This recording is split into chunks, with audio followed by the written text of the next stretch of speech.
Let's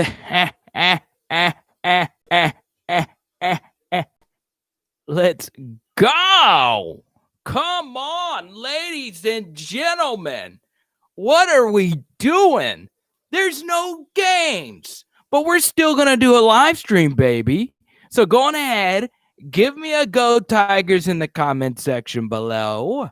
Let's go. Give me a go Tigers. Let me know if you're really feeling this energy today. Okay? Let's go. David, Drew, Lee, Yusha, Leandria, Michael, Noah, Jesse. What do you guys want to talk about tonight?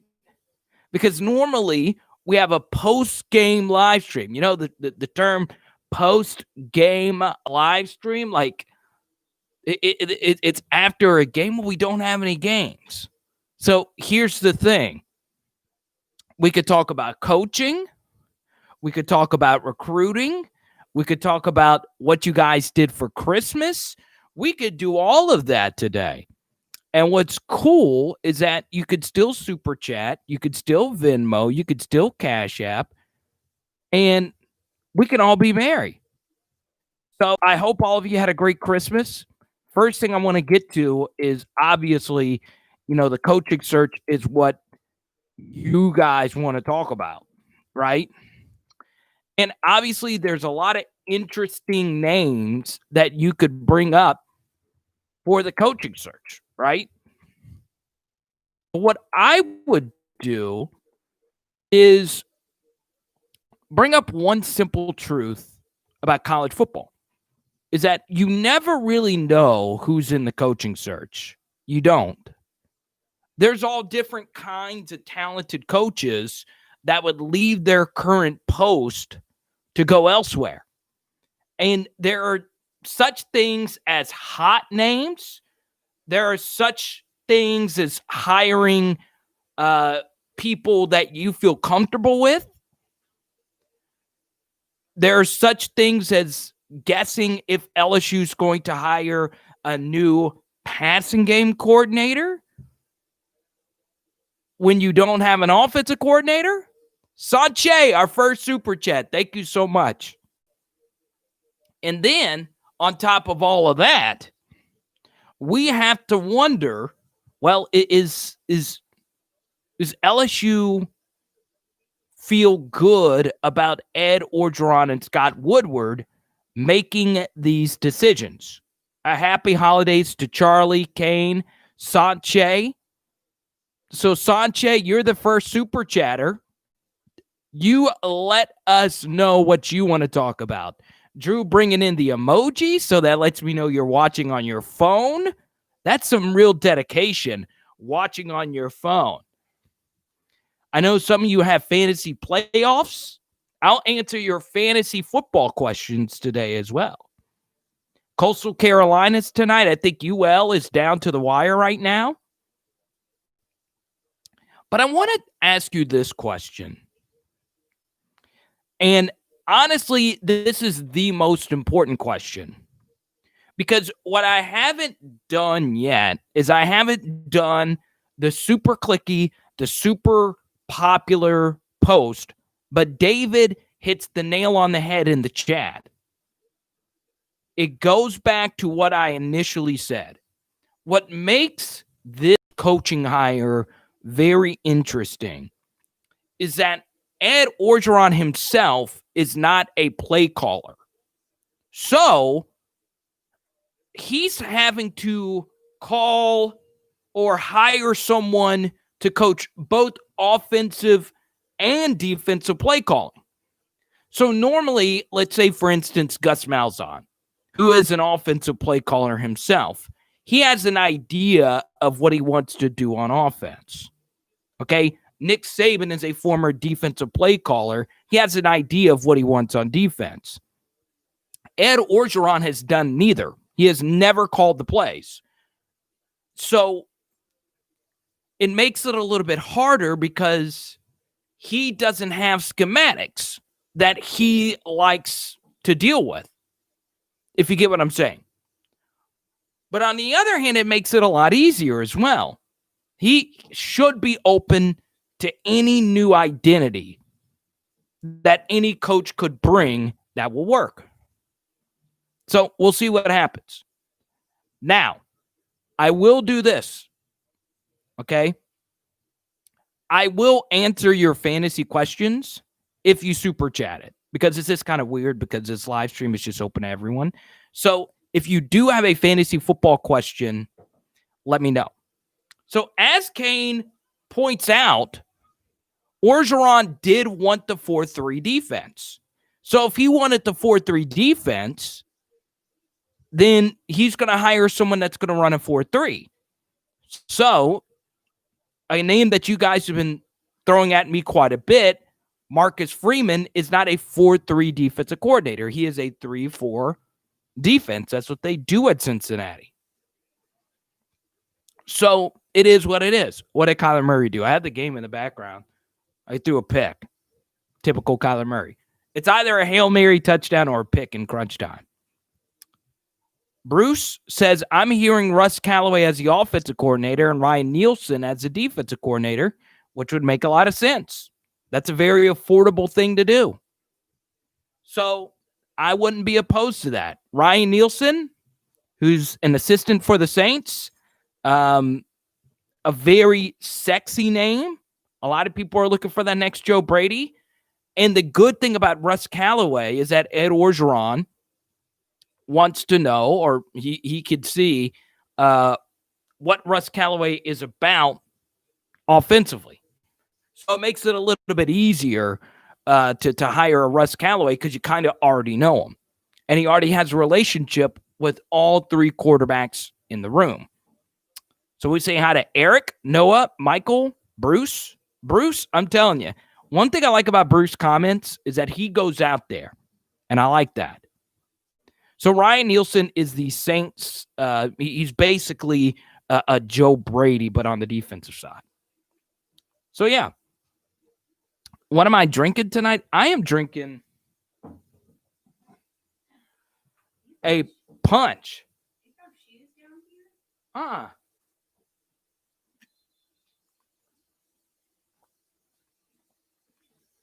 So David brings up a good point. Neither one of them have actually called plays. Neither one of them has been an offensive coordinator. But wasn't Callaway the offensive coordinator at Richmond? What were you doing, Eric? What kind of mischief were you getting in? So we'll talk about coordinators because that is essentially what most of you want to know. Who the next coordinator is going to be. Who's it going to be? But I also want to chat about Ed Orgeron himself, the Samford. So the question that you also have to answer is classified intel. That's right. You do important stuff. So there's something else I want you to answer. How many of you feel comfortable with Ed Orgeron making these hires?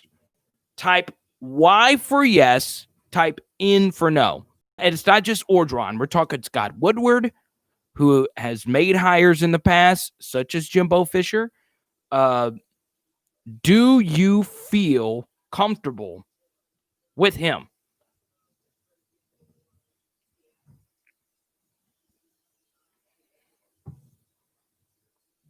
Sanche, you say no?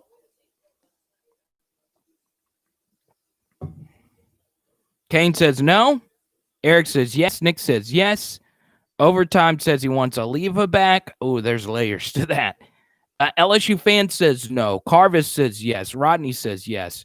Mark Lewis, yes. David, no. So this is a rumor that's been floating around.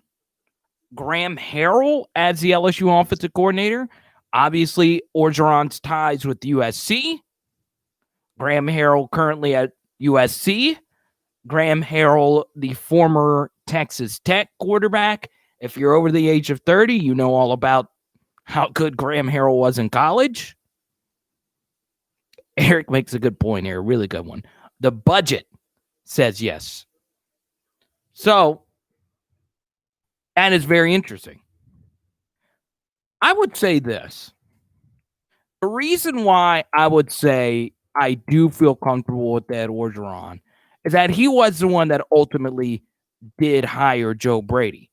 Okay. But he also happened to hire my friend and yours, Bo Pelini. Okay. Lewis says he missed on Canada, then hit with Brady. He missed with Bo. So I think he'll hit this time. Graham Harrell is Joe Brady 2.0. That's coming from Versus Heat. Watching all the way from India. Welcome, man. Anyone with a Sarkisian type of offensive scheme. So Steve Sarkisian is a great offensive play caller, but he is coaching Bama's offense with an elite quarterback, elite receivers, the best offensive line I think I've ever seen, probably the best running back in college football, and a receiver who probably will win the Heisman.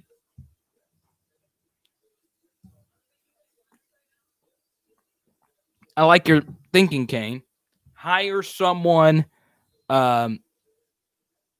who doesn't have a system but calls plays based on the players he has. That's interesting. What's up, Lemon? What's up, Overtime? Well, what did I do overtime about an athletic director? I'm a simp? Let's see. Show me with the championship. Oh, you're beefing with Kane? Let's see. Tyler Smith, if Coastal wins tonight, do you think their fan base will claim the natty like UCF did in 27?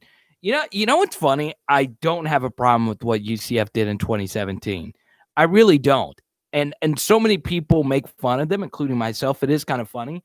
But I honestly don't have a problem with it because the only way the little guys are ever going to get to the big dance is if they complain, if they make news, if they raise awareness over what they do. So it is very interesting. Ringo, Louisiana. Sean, I honestly don't know where that is. I hope that doesn't make me any less Louisiana that I don't know where Ringgold is. But then again, a lot of you didn't know where New Roads is.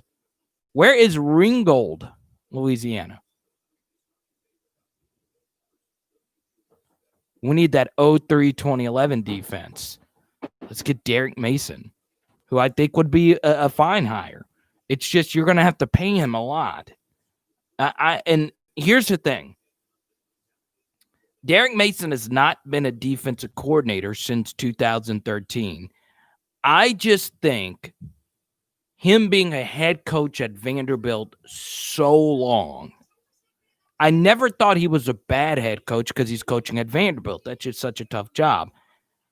I just don't think he wants to be a defensive coordinator. If I were him and I was a head coach for 7 years, I would prefer to take a head coaching gig somewhere else.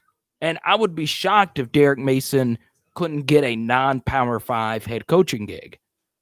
So also, if you hire Derrick Mason, there's going to be competitive bidding, very competitive bidding, because South Carolina is interested. He's been connected with that job. He's the hottest defensive coordinator name. So answer this. Is he so good to where you're willing to pay most of the budget that you have to pay for a good defensive coordinator when you have a ton of coaching hires you're going to have to make? Anonymous, welcome. Don't worry about being late. Charlie Strong's going to be expensive. True. Charlie Strong as well. Once again, Charlie Strong has a proven track record. When he was with Urban Meyer, he was the best defensive coordinator in the LSU in the SEC by a wide margin. He was better than John Chavis, and John Chavis was great at LSU. Charlie was the best defensive coordinator. So, I just have a tough time believing if I just have a tough time believing that Charlie Strong's going to take anything less than a head coaching job in the non-Power 5. Yeah, Carvis, and that's the thing. I'm all for Marcus Freeman. I would prefer Marcus Freeman over Derrick Mason. I also, and this is a name that's not as sexy and it's not as hot as Marcus Freeman, but I do like Mike McIntyre a lot at Memphis. I just love the Memphis program. It could be some bias that a lot of friends that went to Memphis, but Memphis is known as a basketball school, right? But, we tend to forget all the success that they've had in football, whether it be Antonio Gibson or anything of that matter. Paxton Lynch didn't work out in the NFL. But defensively, Memphis is normally a pretty good program. And I know a lot of you don't like Memphis because they took a lot of our players before the year began. But they're a good program, and Mike McIntyre would be very interesting. What's up, Braden? Thanks for the $2 super chat. Can't stay long, but wanted to say what's up. Thank you. The sticker, whatever you call it. I appreciate that, man. So, and that's the thing, Eric. I don't know how comfortable I would feel with Corey Raymond calling plays for the first time. Like I said, the right thing to do would have been to allow Corey Raymond to call the plays against Ole Miss or call the plays in one of the final two games just to see what you have. So I would have done that. I definitely would have done that. But not here nor there. That wasn't something that was discussed. Tell me if I'm wrong. Didn't Joe Oliva take a lot of... Yeah, a lot. And a lot of it was justified. I knew Joe. And here's another super chat. Sanche, thank you so much for your $10, man. Jeff Grimes. So I'm going to do a video on this, giving my top people that I would want. Jeff Grimes is in my top 5. No doubt about it. Familiar with LSU. When he was at LSU, he did a great job coaching up the offensive line. And he's very hungry. We just hit 100. Thank you guys for watching 100 people on a Saturday with, no games. I appreciate it. Bruce Steele, I appreciate you. But I'm a Jeff Grimes guy as well. Look, he's coaching a Heisman top 10er this year at quarterback. How much of it was him lucking into Zach Wilson? How much of it is him actually as an offensive coordinator? I think it's a little bit of both. I think it's a little bit of both. But what we know about Jeff Grimes is that I like coaches that love being somewhere. Jeff Grimes loved being at LSU. Jeff Grimes gave him his first huge opportunity to coach at a big Power 5 school. Jeff Grimes will forever love LSU for giving him that opportunity that got his foot in the door. So coaches always feel loyal to those types of programs. So it's interesting. Enough with the simping. I'm going to block both of you guys if you keep saying simp. I don't like that term. I just hate the way that word sounds. Do you think we should hire outside the program for the positions we need to fill? So here's a good thing, Braden. Okay, and this goes along with Sanche's excellent point about Jeff Grimes. And I was going to actually talk about him later.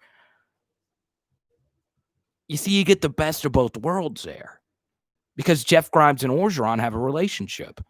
And you're hiring someone from outside the program who's also been in the program. So you get a little bit of you get a little bit of both with that. Would Simpleton be better? Maybe. Just maybe. Ugh. What's up, Sean? Who's simping in here? Simping on some scissor.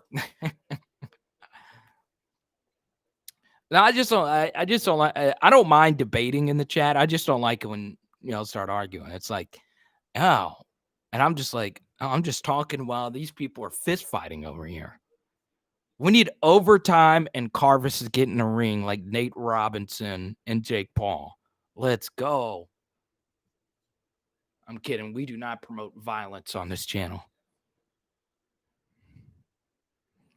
So Versus, he says, Harrell's scheme takes us out of our below average running back situation. So, I've said a lot about LSU's running backs, and it's not that I don't like them. It's not that I don't. Okay, we'll go to Braden real quick. Any Corey and Tristan news? So check in January 2nd, and I'll let you know. Tristan Lee, if it happens, it happens. LSU's done everything they could, including all the recruits hashtagging Lee to LSU. Corey Foreman, I think it has been leaked that he signed with USC, but we won't know for sure until January 2nd.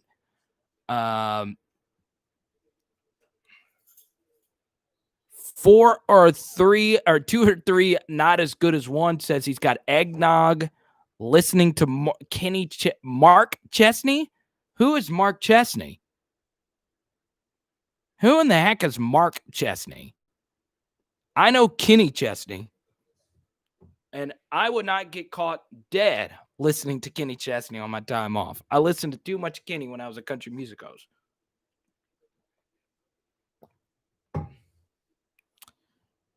Yes, the lead to LSU. So here's the truth about Tristan Lee. Okay, you want my honest opinion of Tristan Lee? I think he's a really good player. Okay, obviously, anyone that has two eyes. What cards? The ones he got you for Christmas. It's still in that bag. I know. I put them on your desk. Did you move them off your desk? Okay.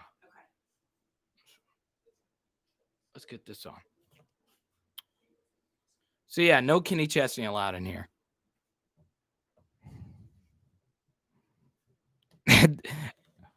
Disrespectfully, Class A, Mark E. Blasé just had the most funny random comment I've ever seen. I like how you said the University of Texas cornerbacks are still chasing Justin Jefferson because yeah, bring them here. I'll show. I want y'all to see these cards that my dad. I'm just cleaning it up. Okay. So for those that are interested in cards, I promise you we'll go back in LSU.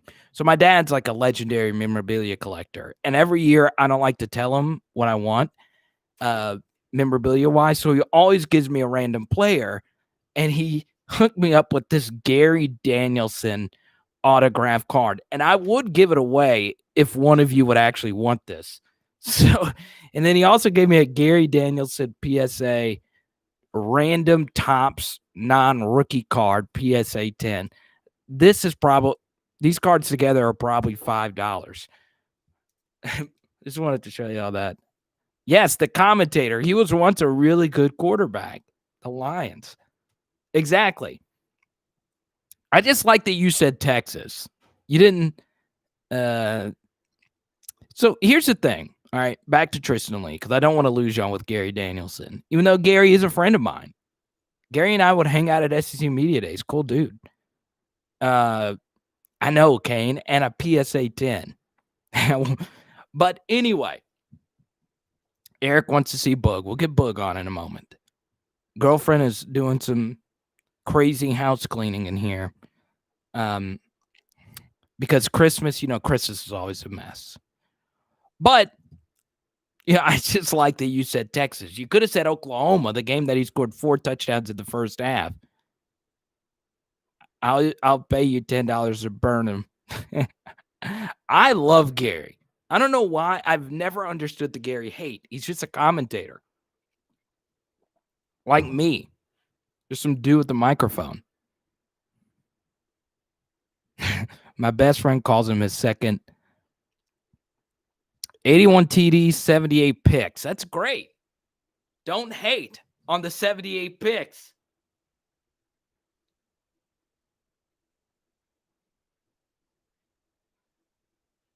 It just doesn't make any sense. What's up, our resident Bama fan, Huntsville? He is one of the few Bama people that watches this channel and doesn't just troll us. He should be in the Media Hall of Fame. Happy holidays to you, Huntsville. So let's ask Huntsville this while he's here. I know you got a bolt. Do you think, which Bama player would you give the Heisman Trophy to? Okay, I would give it to Devonta Smith. And I know that's some Louisiana bias in there. I've always liked Devonta's game. Who's the first most hated Gary? Gary Payton? Absolutely Gary Payton. Oh, Huntsville says Mac Jones. I would say Mac Jones is the least deserving. I would give it to freaking Landon Dickerson over Mac Jones. Smith is not a traitor. It's in your glove box. In my car? Yeah, I told you that. Big 12 can't cover Justin Jefferson. That's right. But you do make a good point. The Jefferson catch versus Texas. His Texas game could have been the more impressive game considering the crunch time, fourth down touchdown catch. QB is the hardest position to play. Not denying that. My thing is when you have the best offensive line in the SEC, it's a lot easier to play. Now, it's not me. Well, it is me taking away from Mac Jones, but it's just true. Okay?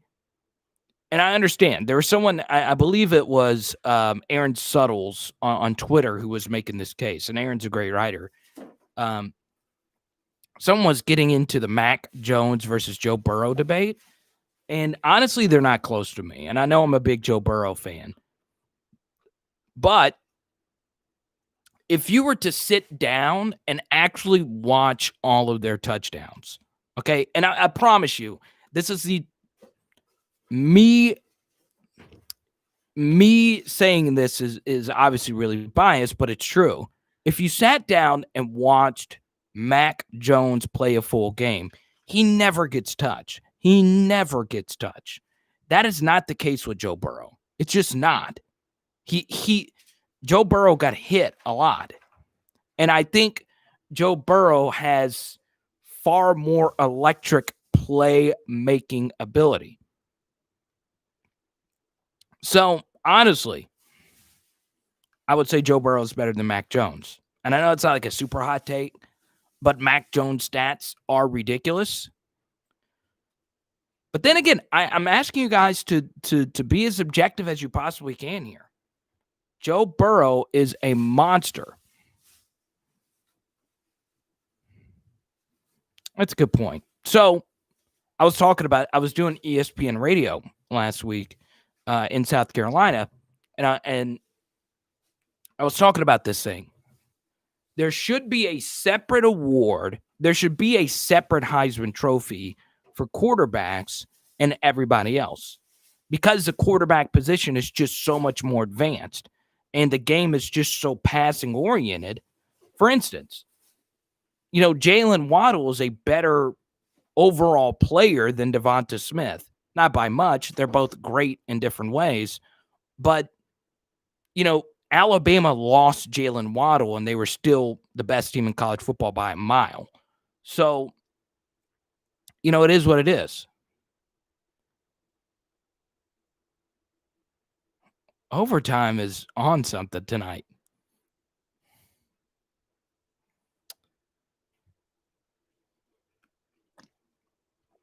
But ask yourself this question.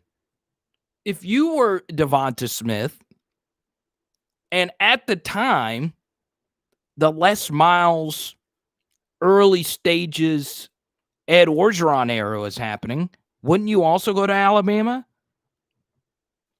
You got to look at things objectively. It worked out for Devonta Smith. It's crazy. Mac Jones is Chris Winky. I wouldn't go that far. They kind of look. They kind of play similarly, but I wouldn't go that far. What's up, Roby? But Devonta's not a traitor.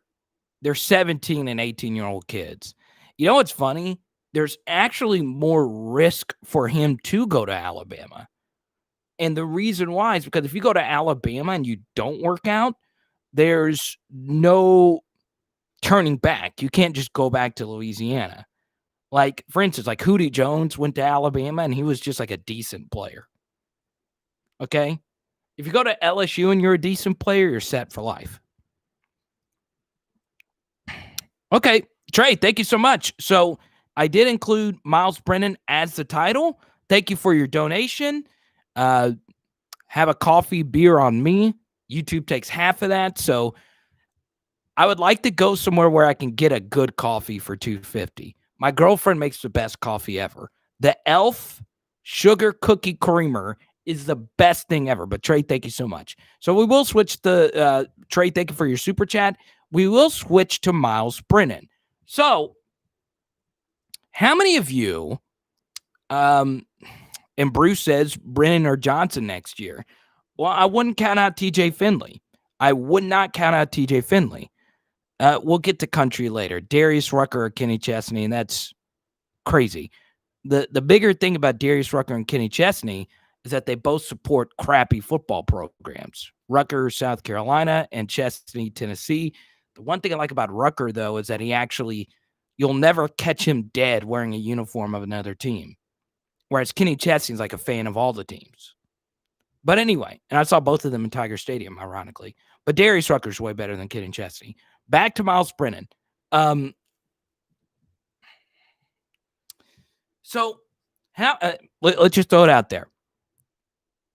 Type MB for Myles Brennan, MJ for Max Johnson, TJ for TJ Finley. Who is going to be the starting quarterback next year? If you had your life on the line, who would be the starting quarterback next year?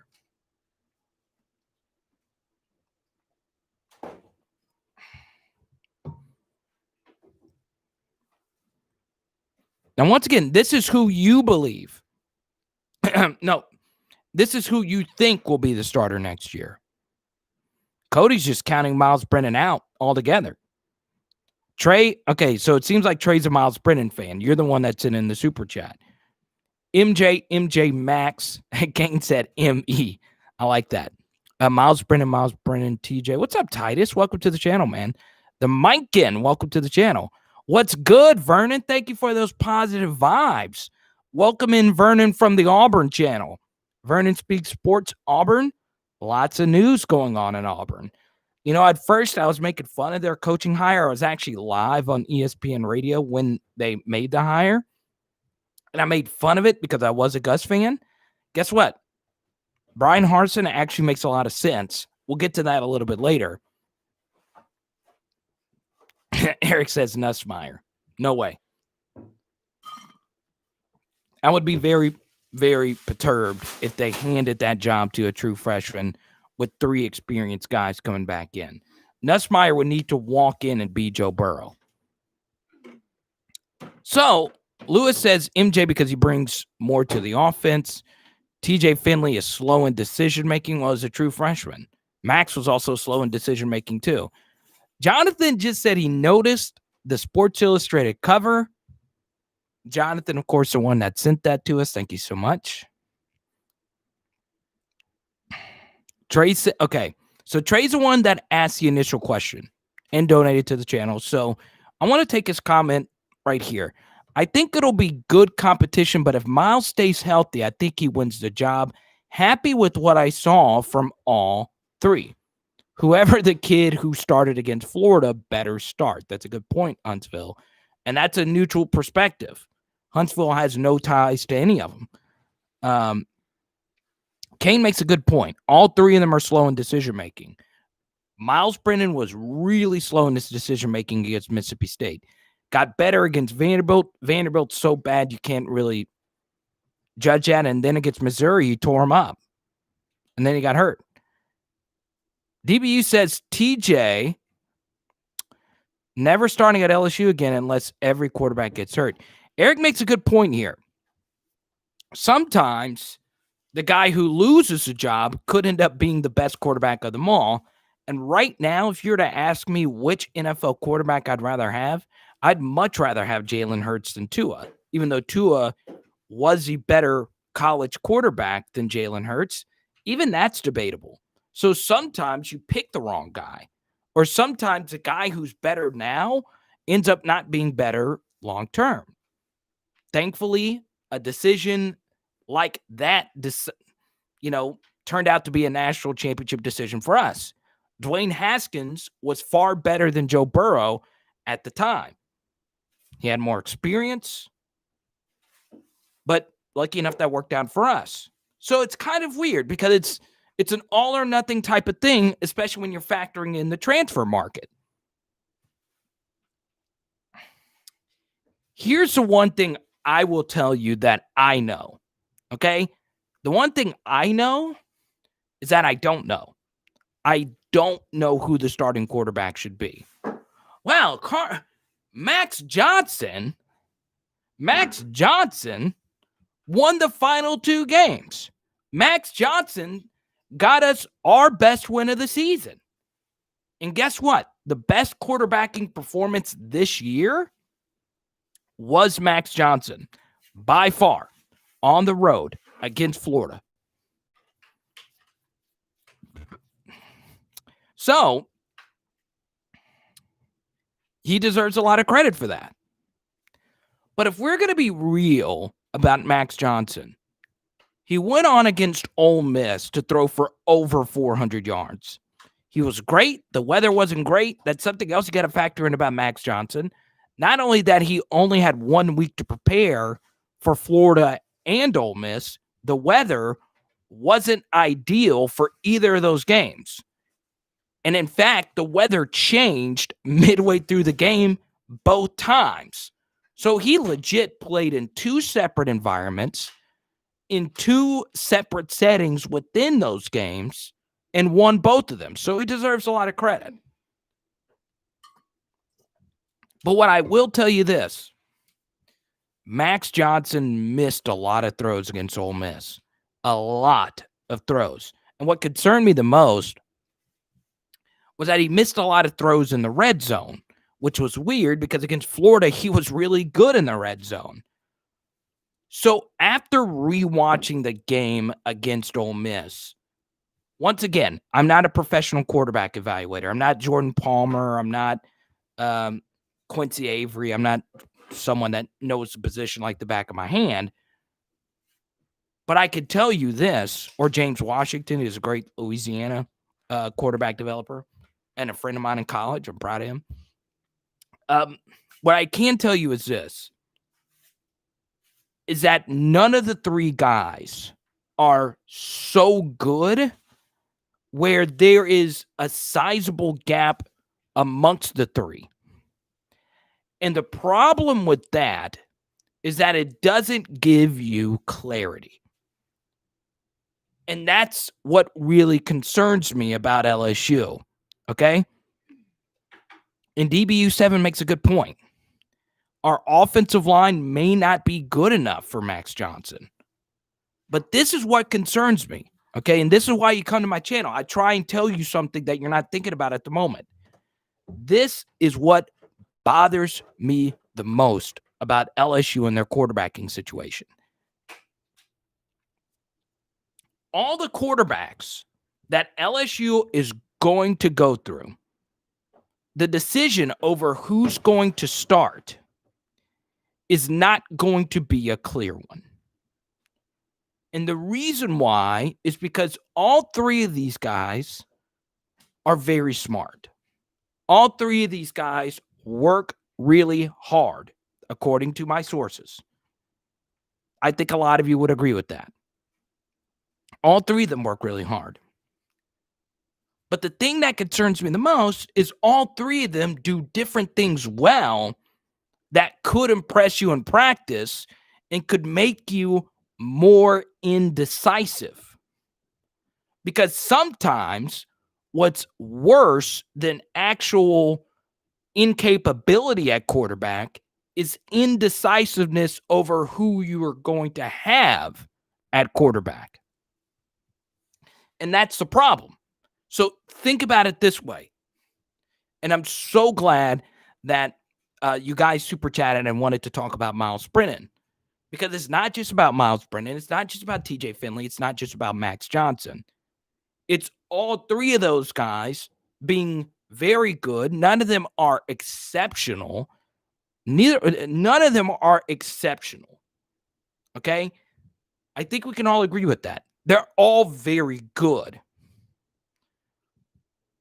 I think that's going to make it a lot worse for LSU, because you not only got to hire an offensive coordinator, that offensive coordinator might have a different opinion about the quarterbacks than Ed Orgeron, than Corey Raymond, than Kev Funk, than other guys who have been there. So that's the hard thing about it.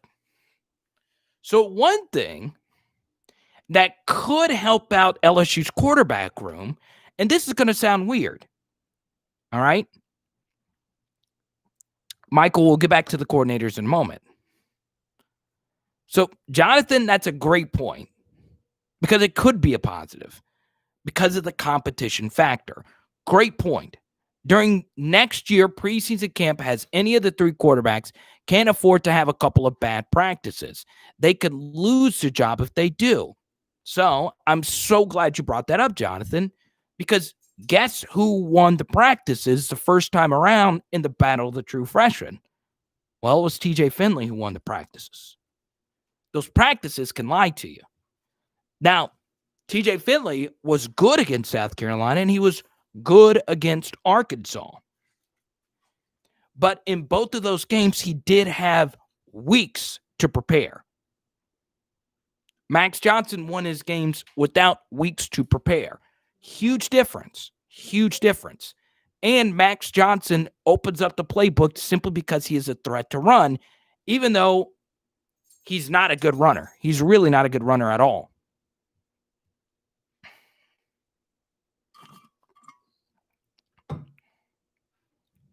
I don't like Finley's mannerisms on and off the field. But I disagree with that wholeheartedly. I think it's the exact opposite. I see him very positive off the field. It's hard to know that if you're not on the sideline. And he's, like Kane said, he's 17, 18 years old. I mean, think about being from Ponchatoula, Louisiana, and the dream of being an LSU quarterback, being from Louisiana, and you are not supposed to play. And TJ turned the football over a lot. So I think we can agree that Max Johnson was better than TJ Finley in his starts, because he didn't turn the football over and he beat Florida. He was 2-0. But to me, one of the best things that could happen to the quarterback room is if one of them transfers. And I know that hurts. And I know that that could be some hard truth. Who transfers out of those three? That's the hard thing about it, because all three of them felt as if they did something special last year that warrants them to be the starter at a national championship contending team. So that's the problem.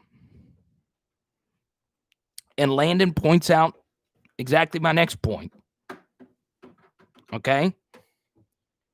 DJ Uiagalelei. I've talked about him on Twitter, and I've talked about him on this live stream.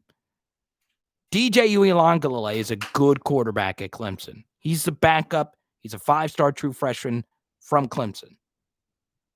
Okay?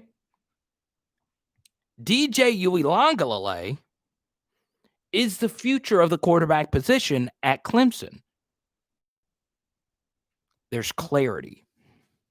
When Mac Jones goes to the NFL, Alabama's got clarity. It's going to be Bryce Young next year. What's up, Tony? Jonathan, that's a decent point. Well, I don't know what it is, but Max got the win on the road against Florida. By far our best win of the year. No win comes close to that one.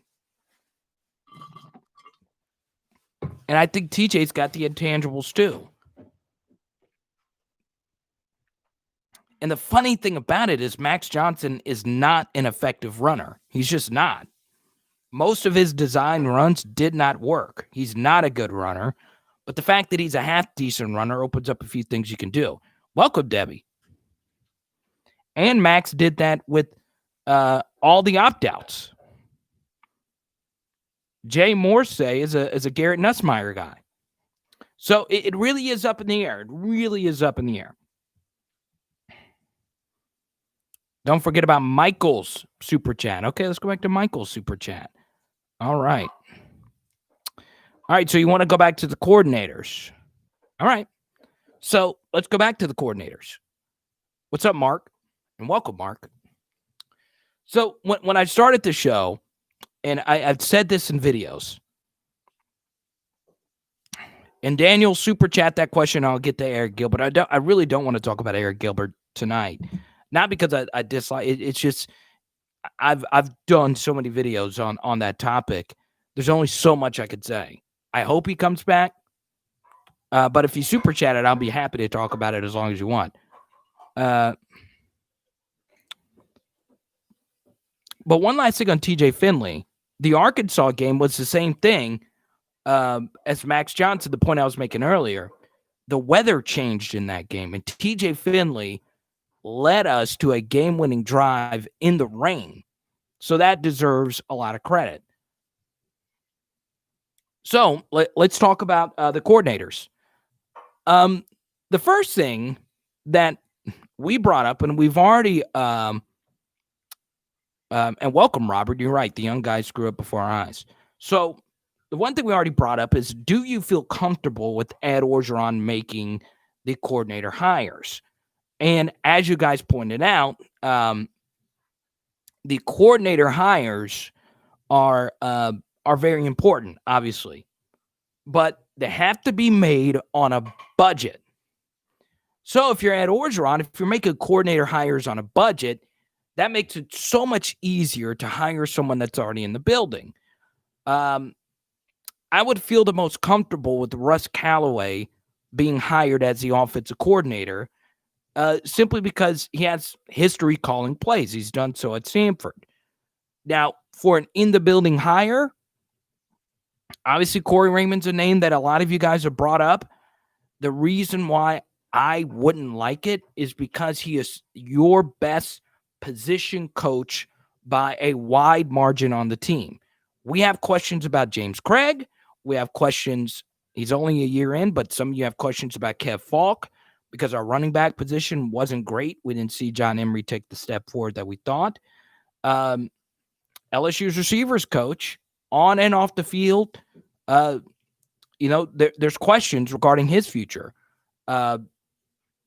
And then defensively, of course, you only have Corey Raymond really coming back, and you still got to make a defensive line coach. I like having strong assistants.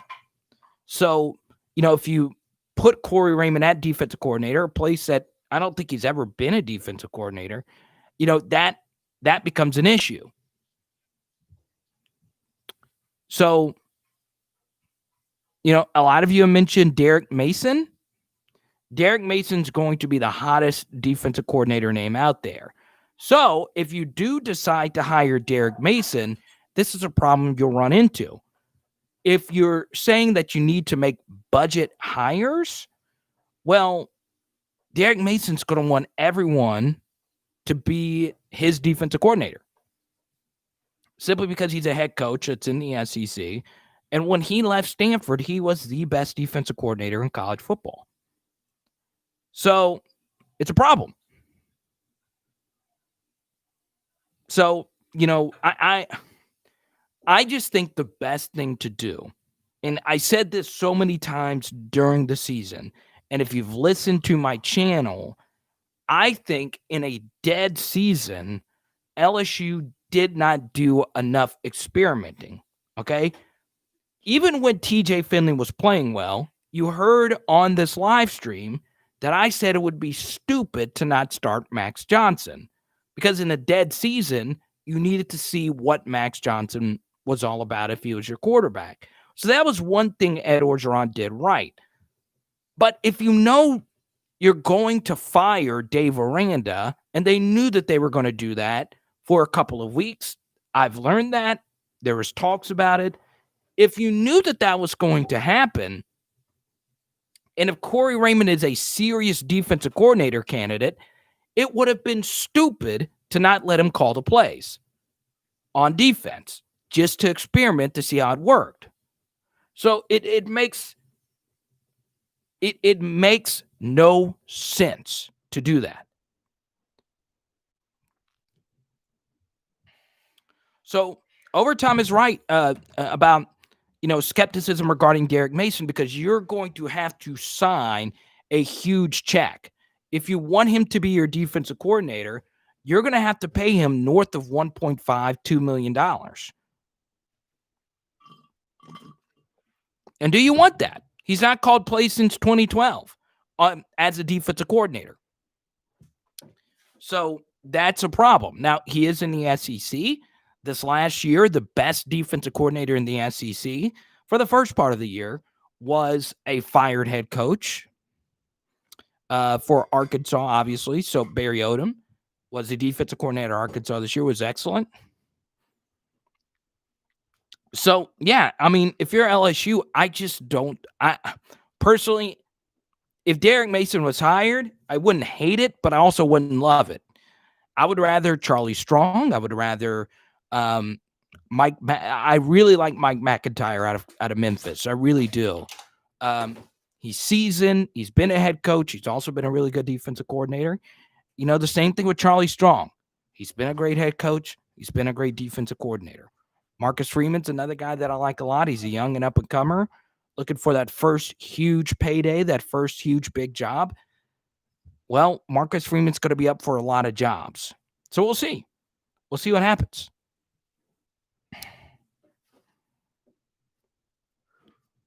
So hopefully that answers your super chat question. The thing that makes the offensive coordinator hire so much more complicated is that you're retaining more offensive assistants. So I think if you were going to go out there and make a huge coordinator hire, it would have to be on the defensive side of the ball because whoever you hire is going to want to bring in his own assistants. Strong and Mason are disciplinaries. You're right. They're a little bit more old school. Freeman's a younger guy.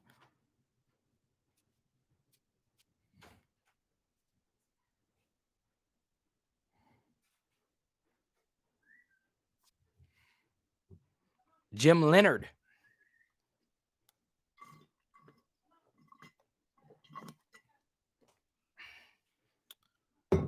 That's not, I don't think that that's true, Kevin.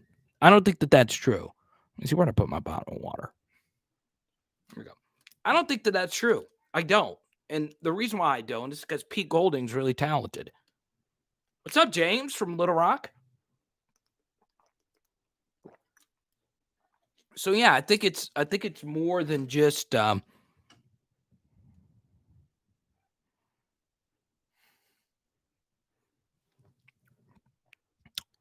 Corey, I get you.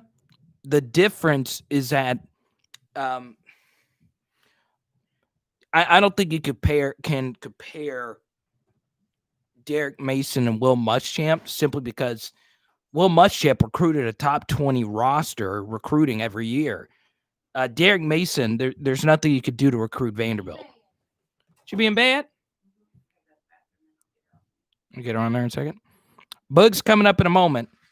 But Boog said she needs a $10 super chat before her appearance.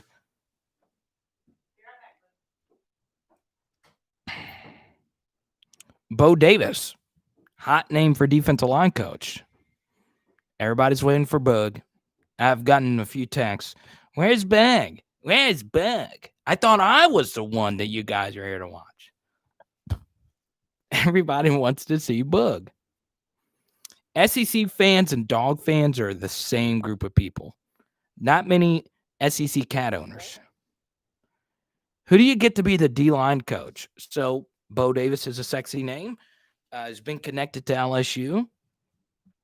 Christian LaCouture would be a very affordable hire. That's who I would go with. I would go with Christian LaCouture. He deserves it. Look, Mason Smith might not come to LSU if it wasn't Christian LaCouture. Tony D'Amato. It sounds like the dad of the TikTok stars. Carl Dunbar.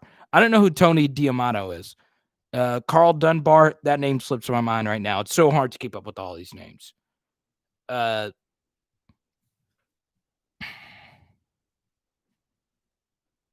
true, Daniel. But then again, most recruits are young.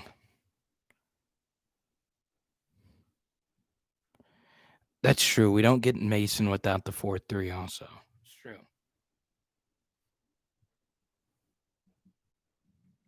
James, you think Mason's a mistake too? And you know what? I would lean towards that as well. I would lean towards that. And that's not that against Derrick Mason. It's not. The point being is that he's gonna want a pretty good. Okay, Trey says his daughter wants to see Boog. So I'll say this: when my girlfriend comes back down, she had to take a call from her mom. We'll get Boog on here, or if Boog walks over here. He coached Willie Beeman. Okay, I was wondering where that name was. Okay, I was wondering where that name was, and I was like, hold on. Al Pacino, that's right. Bring in Bobby Petrino for offensive coordinator. Oh yes. You want to know the truth about the Bobby Petrino situation? And one thing that should fire you up. So, this is why you should hate Bobby Petrino. So, I actually have a Bobby Petrino story where he actually took some food from me. I'm not going to share that story now. But Bobby Petrino cost Ben Wilkerson a huge coaching opportunity. So, and a lot of you, I don't want you to watch this channel if you're not familiar with Ben Wilkerson, but just Cliff Notes version, the best center to potentially ever play at LSU was Ben Wilkerson. He was a center of the 2003 national championship team. So, Ben Wilkerson, I don't care where Rajon goes. I wish him the best. I still hope he comes to LSU. I think we're fine at linebacker, but to each their own. But I promise you, Trey, we're going to get Boog on here in a moment. Ben Wilkerson, so the blonde that Bobby Petrino was sleeping with, she got that position because of that, okay? Which is a very misogynistic thing to do, okay? And obviously a very corrupt and wrong thing to do.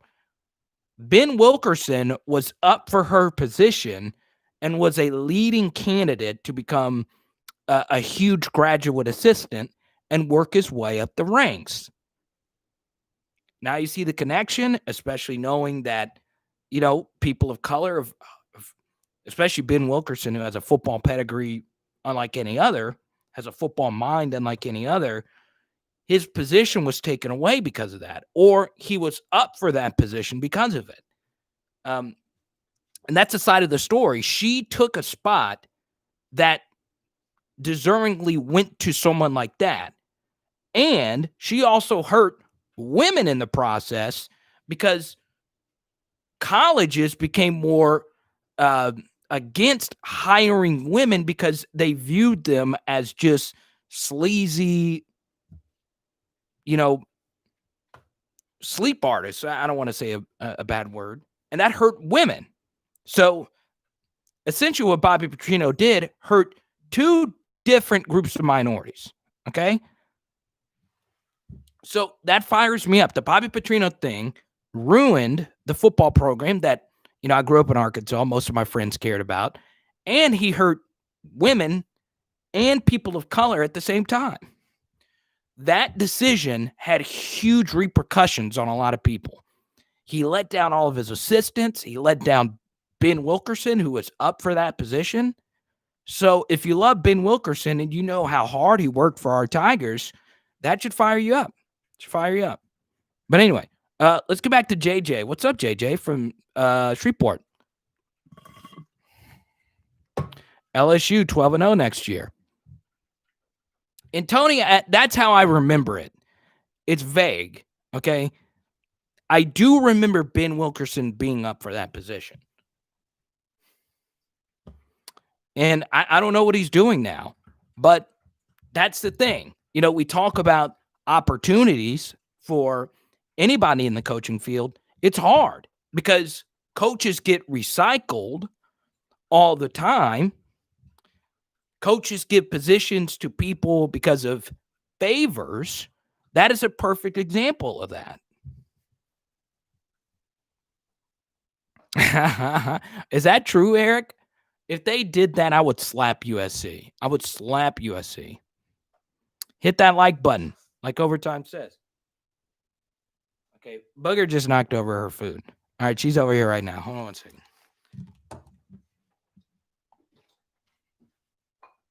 All right, come right here. I interrupted her dinner for this. Everyone say hi to Boog. There she is.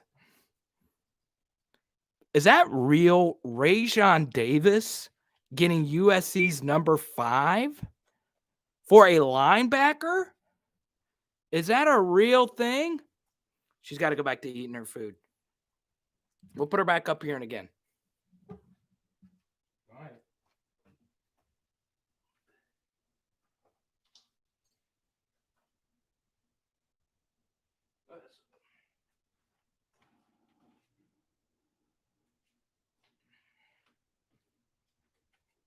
That cannot be real. Why would they do that for a linebacker? I can understand it feels like 5-star, the number 1 rated player.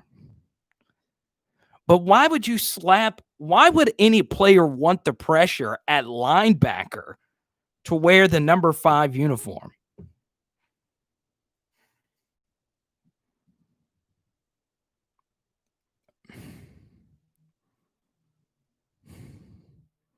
That's so stupid. That is so stupid. That's dumber than any decision Ed Orgeron has ever made with the jersey number. And that is saying something. Okay? And trust me, I view the number 7 jersey at LSU in high regard. Okay? But that number is not retired. To unretire a number for a 4-star linebacker, that is stupidity. And a slap in the face to Reggie Bush. That's a slap in the face to us. Yes, Kane, huge lateral. Actually, a step down at this point. That is a... And trust me, if you're a Saints fan, Reggie Bush never was Reggie Bush for the Saints. He was a good player, not a great player. So there's a lot of reasons why you shouldn't like Reggie Bush. But that is legit horrible. Okay? But you see, Tony, the difference, and trust me, the number 7 jersey at LSU is like the coolest thing when it comes to jersey numbers, okay? Because of Pat Pete, Fournette, Badger, Chark. It's a cool thing, okay? But to unretire, because look, as much as I love all those guys, Reggie Bush is next level when it comes to college football players. He's on a stool of his own at running back. Derrick Henry was not Reggie Bush good. Mark Ingram was not Reggie Bush good. Darren McFadden was close, but he didn't win the Heisman. But that is stupid, okay? And honestly, Boog's eating. I'll get her in a second when she's not eating. When she's hungry, she's hungry. I still can't believe that. I'm kind of blown away by that, and it kind of pisses me off. You cannot unretire a uniform for a 4-star linebacker. I could understand if they were trying to get Kamar Wheaton or somebody like that. But even then, you're talking about the greatest college football running back of the modern era. No one outside of McFadden, in my opinion, really came close to what Reggie Bush was in college. The dude was a freaking out-of-body experience. It really was. Like, if you felt like he was playing a different sport. I agree. Like, he was next level. And it could just be that I was watching Reggie Bush like my middle school and high school years. I was in high school when Reggie Bush was a thing. And that could just be it. So, like I'm a teenager getting into college football. So it could just be that I have that fond of a memory. But I think most people would agree that Reggie Bush was just like a Gale Sayers, just a legend amongst legends. I still think if you date back to the year 2000, Reggie Bush is still the best college running back. Ask Ray J. Adrian Peterson was a beast, too. But he lost to Boise State. That's still probably the greatest BCS game I've ever seen. Well, obviously Texas, USC, but still.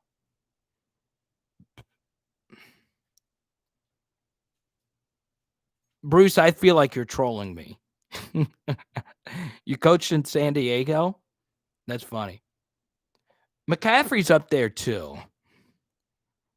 McCaffrey, there seems to be a lot of Christian McCaffrey fans on this channel, including myself. The one take that gave me the most heat was before the NFL draft a few years ago. I said I'd rather have Christian McCaffrey than Leonard Fournette. Obviously, I was right about that. And that was only because the NFL has become more passing oriented. And as a running back, you got to catch the football out of the backfield. So, I got a lot of heat for that. Still, it is what it is. I hit some. I get some hot takes right. I get some hot takes wrong. DBU7, Barry Sanders, the greatest running back I've ever seen. I would agree. Barry Sanders is my number one running back. And if you go scroll my Instagram, greatest night of my life was LSU winning the national championship. And my dad and I, a few months ago, it's so weird to say that, 12 months ago, almost 12 months ago, in January. So I was drunk. I was hammered. And I never get hammered at football games. But I just got hammered. I was so happy. And I hate being drunk at football games because you can't really watch. But I was just so happy when we got up by 17. I just started drinking. And so I had a pretty decent buzz going. And the first person my dad and I saw, I'm dead serious. First person my dad and I saw walking out of the stadium was freaking Barry Sanders. And I ran Barry Sanders down. The only time I would ever say I ran Barry Sanders down. Not many people successfully ran Barry Sanders down. I ran him down. I grabbed my dad and I said, Dad, take a selfie. And if you want to go to my Instagram account, it is the drunkest selfie I've ever taken. My face is just lit, blasted. And I don't think I've been that drunk since that night. But I still get chills knowing I met the running back that I wanted to meet. Did you kick your food over here? No, I took it over there because she was just kicking it all over here, creating a mess. Did you put her up there? Where? No, not yet. No. She's out here being bad, waiting for her.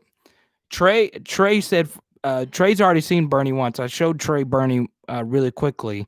Trey's daughter wanted to see Bernie, and I picked her up and put her back down because she was still hungry. It's true, DB. So if you go to my Instagram account, you could see me and drunk me with Barry Sanders and my dad. Fournette got abused by Les Miles. It's true. And a case could be made that Les Miles put too much on Leonard Fournette's plate. And it's true. Daniel says, how do I feel about Alabama's recruiting class? Daniel, we're having a fun live stream. Okay? We're having a great live stream. All right, come on, bud. Let's get her in real quick so she can go night-night. Well, she's going to be up, I'm She's done eating and she's ready for her appearance. Her appearance. Her parents are right here. There you go, Trey. Thanks for your super chat. All your super chats go to the Bug Fund. Orgeron James. So Orgeron James is one of the 2 running backs in the top 15 running backs rushing leaders of all time that's not in the Pro Football Hall of Fame. The other 2 are Frank Gore and Adrian Peterson. So Orgeron James remains not into the Pro Football Hall of Fame. So just to let y'all know, Bug always makes a mess when she eats her dinner.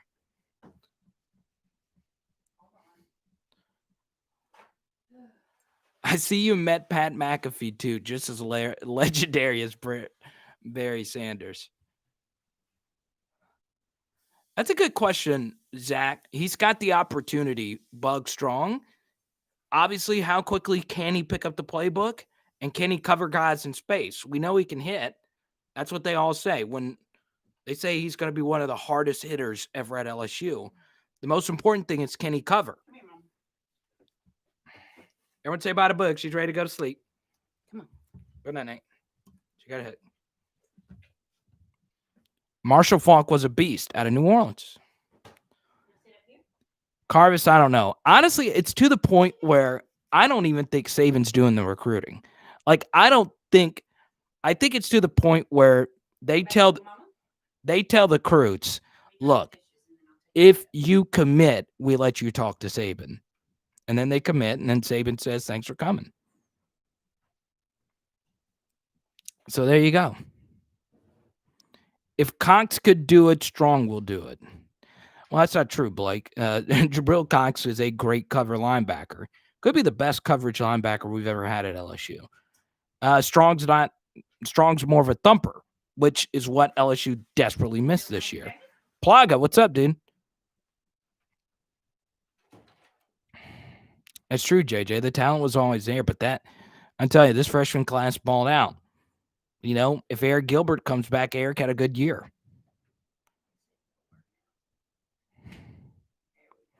Well, Bruce, you say that, but we never got to see him play. This is my point. Ed Orgeron, in a lost year, could have played even more guys, which kind of shocked me. It doesn't make a whole lot of sense. Like, I still, to this day, he may suck. He may absolutely suck. I'm not in practice. I don't know. I don't get to watch practices. But I've asked people I know, why doesn't Devonta Lee play? And they say, I don't know. They don't say that he's great. They don't say anything. Any thoughts on Antoine, Sampa, and Philip Webb? Well, what can I say? That's the thing. They're 2 of the few highly rated freshmen we didn't see play at all. Yeah, Lee got moved back to wide receiver. Then he got moved back to tight end because the tight end's room was wiped out. What's up, Bama Mike? Strong finish to the season for the Tigers. Way to fight through all the odds. Good luck next year. There you go. I'm telling you, we attract the nice Bama fans. How do you explain an 18-year-old getting a brand new challenger every time they commit? I don't know. That's a good question. Well, Daniel, I think most people would agree with you on that. Does Gilbert like Callaway? I don't know.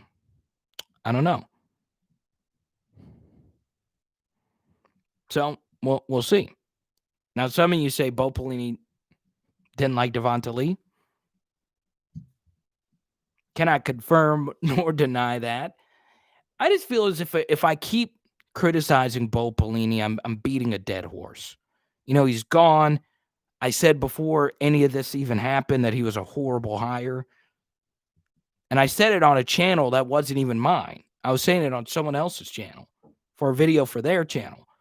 So, you know, I was that confident in this decision not being a good one. Well, it is what it is. Let me see, Blake. Did I misinterpret your comment? Let me see. Oh, okay. Yeah, I did misinterpret you. I apologize. You know what, Kyle, regarding players and arrest, I don't like talking about it so much, and there's a lot of reasons why. Part of it is these players don't go to press conferences to where they have to answer questions regarding the investigation. They aren't made available to reporters. So I haven't heard Trey Bradford's side of the story. I don't know a whole lot of details. I hope it's nothing too bad. I hope he's able to play. But robbery is, or whatever it was, I don't want to say that, whatever it may be, seems to be a weird, weird story. So it sucks. Now, here's a question if you're at Orgeron. What if something else happens? You already have horrible PR with your program. And you've already been burned by not cutting bait with players quick enough. Look at the individuals that remained on the team. And that's a big reason why you're in the mess you are now. And I don't really care regarding mess. What you did was morally wrong, where you had members of your staff and administrators on the record not doing the right thing. So you already have that label on your program. If you're a player, I mean, you got to keep up with your attitude. Maybe Trey Bradford, maybe it was a misunderstanding. I don't know the details of that. But here's something else I'll tell you. Trey Bradford didn't play exceptionally to where if he actually did something really wrong, he's worth getting your program into more mess. So that's all I got to say about that. I hope it works out. I hope what he did isn't what he did. I hope it all gets cleared up. But I'll tell you from a player standpoint, what we hope Trey Bradford could be, he showed some promise against Ole Miss, misread a few holes a few times. I was going to do a film study on that, but, news was moving too fast, so there's no point in me posting it. And, they were hoping Trey Bradford could be the answer as their receiver out of the backfield. He caught the touchdown versus Florida, but dropped everything else. So I hope it works itself out.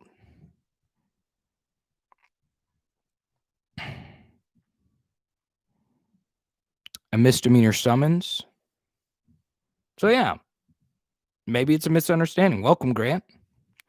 Let's see.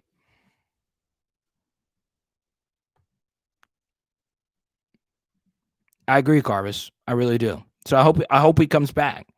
I agree in second chances. So we'll see. Who all comes back on the O-line? That's a good question, Zachary. Let me go to this.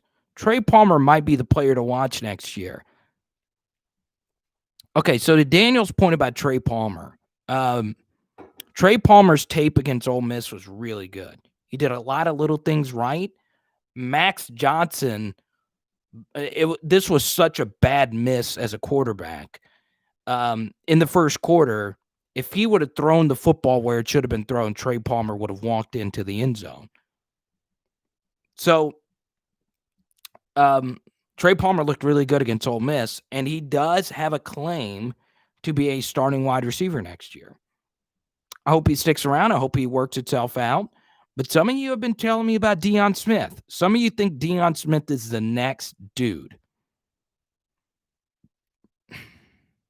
Quan Alexander's balling, yeah. Okay, Bruce, you've mentioned the Matthew Langlois as a third down back. I don't think you saw the video where I actually spent a whole segment on this. I like outside the box thinking, but you got two other running backs coming in. Apparently, Corey Kiner can catch it out of the backfield. Hopefully one of those two guys can catch. Some of you think Deion Smith, though, is that dude. Some of y'all think Deion Smith is that dude.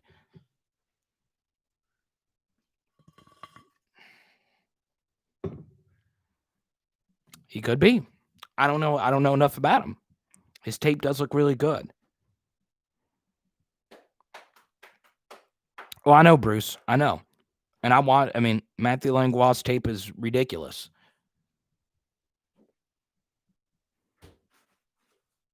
For sure.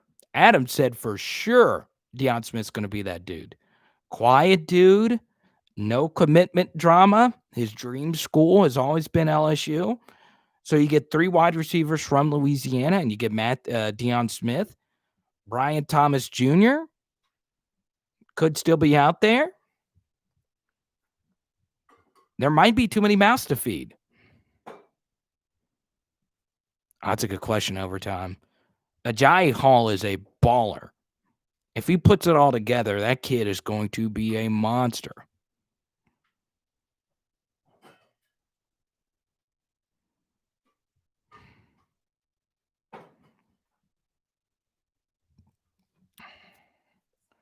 But that's the thing. So Deion Smith's going to be the guy.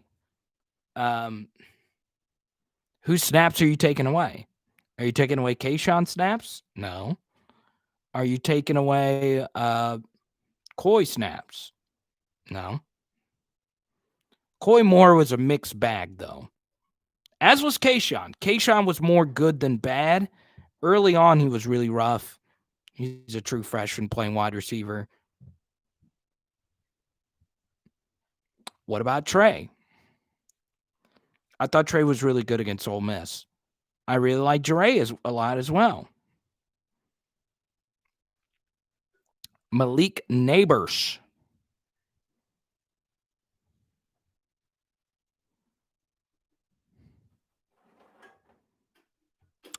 Yeah, Keyshawn had some rough spots.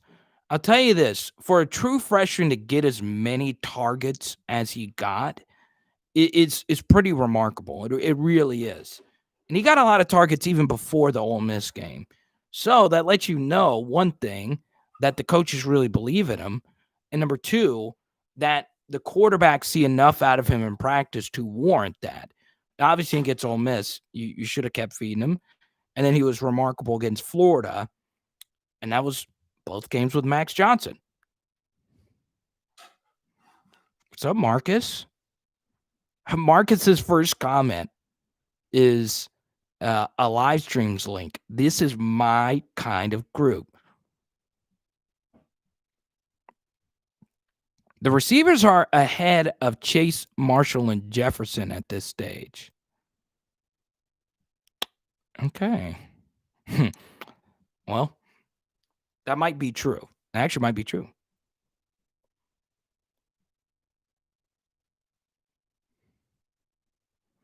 No, JJ, in fact, it's a good thing. It clears up the running back room. Chris Curry's a good locker room guy. He deserved the number 18 jersey based on that. They were hoping he was going to be Clyde and take that next step forward. You know, Chris Curry was basically Terrence McGee, but not as good.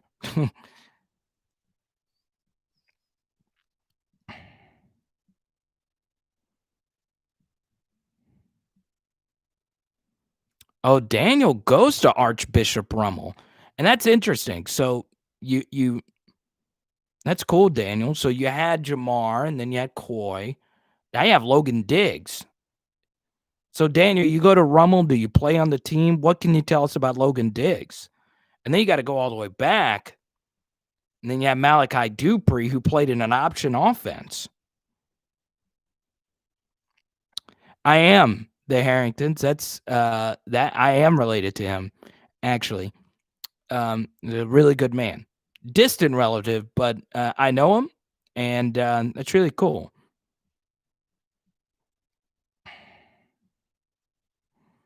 Lewis, you're not the only one that's mentioned that. Jalen Sheed moving the offensive tackle. Logan Diggs is quiet. there's a piece of me that kind of wants Logan Diggs to go to Notre Dame. Clears up the running back room a little bit, and I do think he's really good, and I think it's kind of cool to see Louisiana guys getting to go somewhere where they can play a lot easier.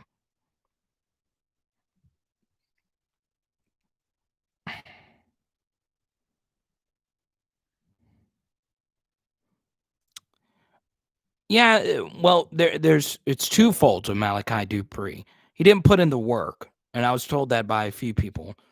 He didn't put in the work to be the player that he needed to be. He played in an offense that wasn't great for his traits. And let's be honest, you look at the receivers that left LSU. Trey Quinn left LSU, became a better player. Tyron Johnson left LSU, became a better player. Both of those dudes lasted in the NFL. Malachi Dupree didn't. And that's because he left a year too early. But even in a bad offense and with a questionable work ethic, Malachi Dupree did catch 40 catches his sophomore and junior season. Not many LSU receivers in history had back-to-back seasons of 40 catches, and he's one of them. Okay, Devin. Well, if it happens, it happens. Marcus, thank you. You always super chat. I appreciate all your donations to the Booger Fund. And whatever you want to talk about, Marcus, the floor is yours with the $20 donation. Everyone show some love for Marcus supporting the channel. I appreciate you, my man.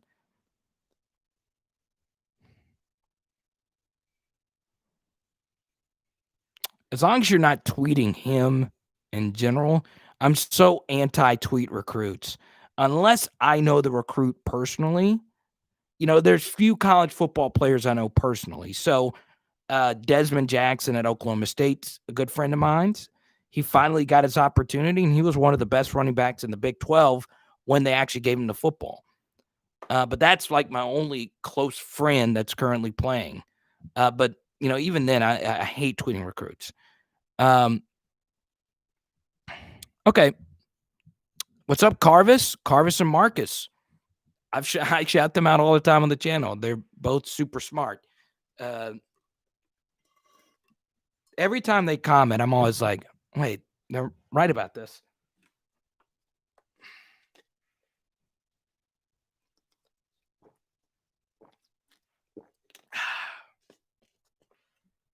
So incoming, and Marcus, you brought this up in a comment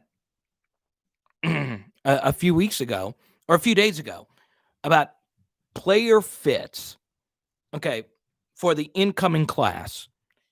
Here are the players I like a lot, okay? I'm going to be honest with you, and I have the live streams to prove it. A lot of the players LSU lost are players that I thought were exceptional, okay? We're not going to make this a JoJo Earl fan account live stream again. But as many of you know, JoJo Earl was my favorite player in the class of 2021, out of any school, out of anywhere. He's not here. Best of luck to him. I also like Keanu Colt, who Bama also got. Then my favorite 3-star in the class was Kari G.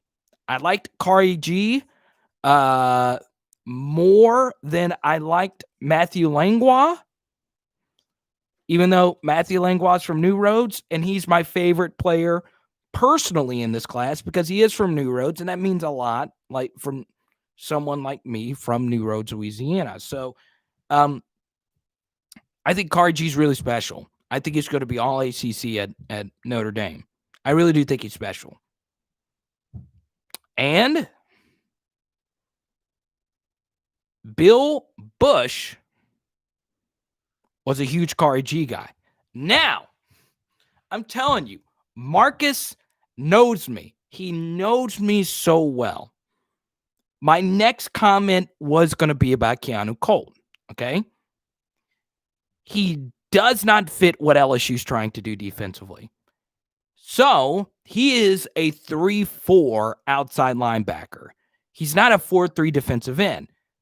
Now, that doesn't mean he wasn't going to be athletic enough to be a 4-3 defensive end. Keanu Colt is a good enough athlete to be a 4-3 defensive end, but that's not his best fit. His best fit is an outside linebacker in a 3-4. He's a Kayvon Chason type of player, but I think better. So he's gone. Getting a guy like Bryce Langston and, as Steele pointed out, Savion Jones is a better fit for a 4-3. Now, why is that? Well, they're thicker defensive ends that can also play defensive tackle. That's good for a 4-3. Think about all the great LSU 4-3 defenses. Their defensive ends were bigger dudes, okay? I could go on. Kirsten Pittman, Tyson Jackson, Chase Pittman. They were bigger guys. So, you could play a 4-3 with athletes like B.J. Ojulari. He's more of a 3-4 type of build, but he can also play in a 4-3. But Bryce Langston has a lot of potential. I see a lot of Devon Godchow in Bryce Langston. And Devon Godchow was a 3-year starter. So we'll see. And a lot of you like Bryce Langston. His final two were always LSU and Florida, and he decides to come to LSU. And that means a lot because, he's very scheme versatile. I think he can also be a 3-4 defensive tackle. I do. It's like a Montgomery over a Mingo. Exactly.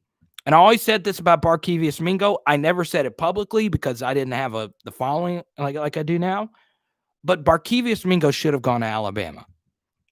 He was always a 3-4 outside linebacker. Then when he got to the NFL to play the position, he didn't know what to do. He could never do it. He couldn't play with his hand not on the ground. So it is. So obviously, to continue on, Marcus's super chat is still up, so we're going to still talk about the 2021 class. Obviously, Sage Ryan, especially now that JoJo's not here, Sage Ryan's my number one guy. Then it's Mason Smith. So I actually do agree with the 5-star recruits. I know it's easy. History's on my side with that. I do think those are the two best players that LSU got in this class. Some guys I like more than most. Regarding this class, that's really tough to say. I think Landon Jackson's not a year one guy. I think it's a year 2, year 3 guy. I think Savion Jones is a guy that could help them out a little bit more immediately. So I like Savion Jones a lot. A lot of you do too. Might be some Louisiana bias here, but you got to remember, Landon Jackson is in Texarkana. That's not, that's not like coming from Florida or Pennsylvania. It's a drivable, it's a long distance, but it's a drivable distance.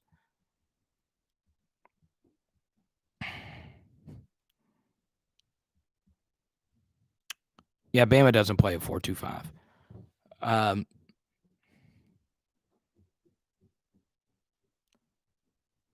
It's interesting about Cordell Flott. So you agree about Jackson? I think he can be special. I just think it's a year 2 thing. And think about it. Most you have to keep this in mind. Most of the greatest LSU players you can remember, think about every single all-time great LSU player. Very few of them were good in year 1. Very few. Okay? Patrick Peterson was good in year 1. Tyrann Mathieu was a good player in year 1. Not a great player, but a really good player. Not many players are exceptional year 1. They're just not. So, this is what's crazy about the 2021 class. There's a lot of room for playing time, obviously, because we weren't that good this past year. There's plenty of room for you to move up the depth chart. But so much of it comes down to how hard you want to work. And it's such a huge gap going from, well, I was the dude in high school. I deserve to play right. It is such an infinitely huge gap for a lot of kids.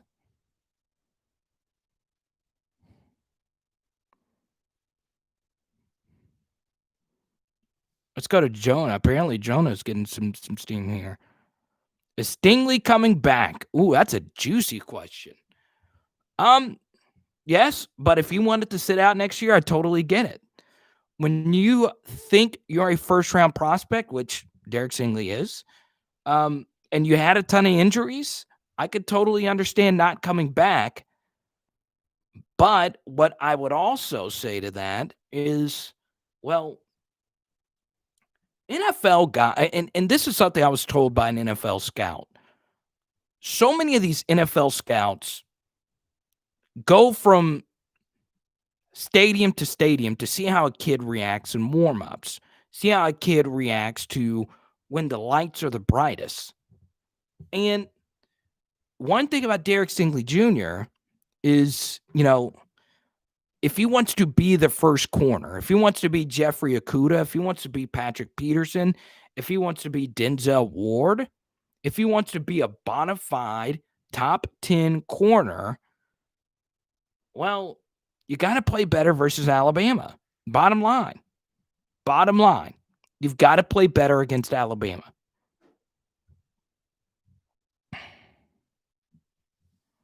So it is what it is. And so many people, and I already know this just off rumors and whatnot, so many people take everything I've said about Derek Stingley Jr. and spin it negatively. I'll just put it out there. I speak my mind. I think Derek Stingley Jr. is an all-time great LSU talent. He's obviously one of the best cornerbacks that ever played LSU. But criticisms are there. And from people that I know and opinions that I trust on this channel, I don't think that I've ever been unfair. I've acknowledged the little injuries. I acknowledge this was a crazy year. But we could also acknowledge that when he was lined up against Devonta Smith, Devonta tore him to shreds. And when Patrick Peterson lined up against Julio Jones, obviously two different players, two different eras. But when Patrick Peterson was the best corner in college football, he lined up against the best wide receiver in college football. He chased him everywhere across the field. He never backed down. And more often than not, he succeeded.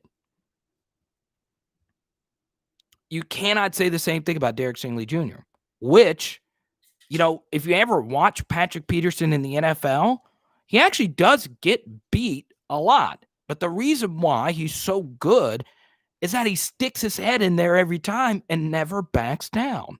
And Patrick Peterson had obviously a lot of health issues we didn't know about until later. Part of the greatness of Patrick Peterson, and part of this could just be that I knew him in college, the dude just never backs down. He's got a dog in him that some guys have. Joe Burrow has it. It seems Elias Ricks has it. So Klein had it. Some guys just have it. With Derek Stingley, it makes me question. And I think a lot of you would feel the same way. That's true, Devin. And that's a good point. And when Bo Pelini told the CBS team that he was going to do whatever he could to get Derek Stingley lined up on Devonta Smith, guess what? That didn't happen. And we can blame Bo Pelini all we want. What I'm telling you is behind the scenes, I just know this. Patrick Peterson said, I want Julio Jones. I want him. Put me on him everywhere. And I'm not behind the scenes LSU like I was as a reporter on boots on the ground. It's a little bit different. So that's the thing. Derek Stingley's not the guy anymore. Elias Ricks is a better corner. What's up, Bryce? That's my best friend from college, Bryce Jacobs. Man, that means a lot you're watching. Shout out to everyone in Slidell. And everyone say hi to Bryce. Best tailgate in LSU history is Bryce Jacobs. Shout out to Bryce, Eddie, and the family. It means a lot. And Bryce is a do-it-yourselfer. Dude's worked for everything he's got, and I can't thank him enough. And he's an all-time great friend. And his wedding, Bryce's wedding, if you want to know when I was lit,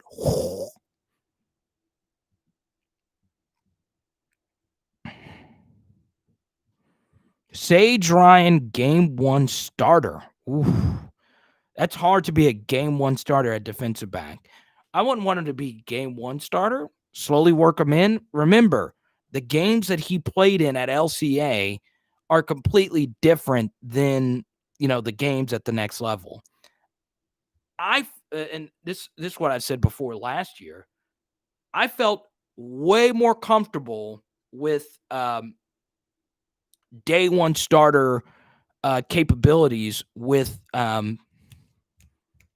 what's his name, with Elias Ricks, because Elias Ricks played at a higher level of high school football than Sage Ryan.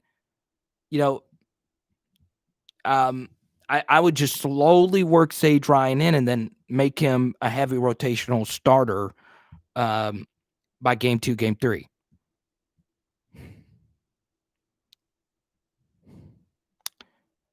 Oh, it's interesting. So most people think Sage Ryan's a nickel.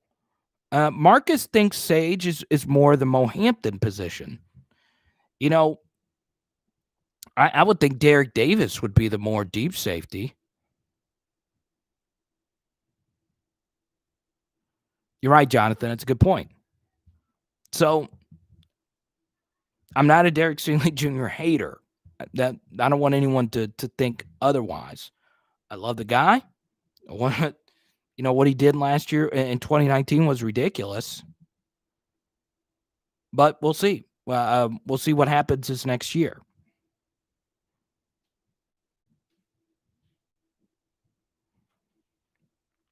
We got people arguing in the comments. Ooh, Adam says Derek Davis easily. I don't like Derek Davis better than Sage, but they are different guys.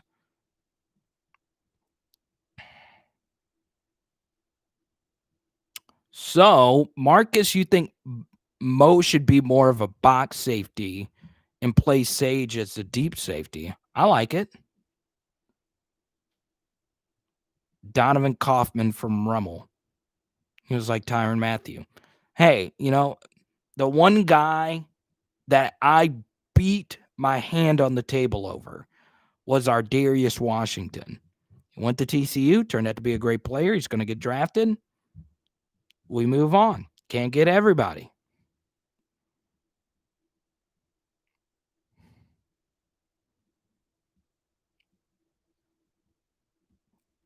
And you're right, Trey. Something else that Derek Stingley has going for him is his dad, who's obviously knows a lot about football. I enjoyed listening to his dad on my buddy T-Bob show. His dad knows a lot. A lot of you have been claiming his dad to get a job at LSU. The one thing that was interesting, though, his dad made more media appearances than Derek Stingley Jr. LSU never made Derek Stingley Jr. available to media. If he requests to not be made available to media, that's one thing. But, I personally don't like that. And the reason why is because Derek Stingley Jr. is as Louisiana as it gets. 5-star, all-time great prospect from Baton Rouge, day one superstar. The reason why I want him to be in front of the media is because you're representing the program. It puts more responsibility on your shoulders.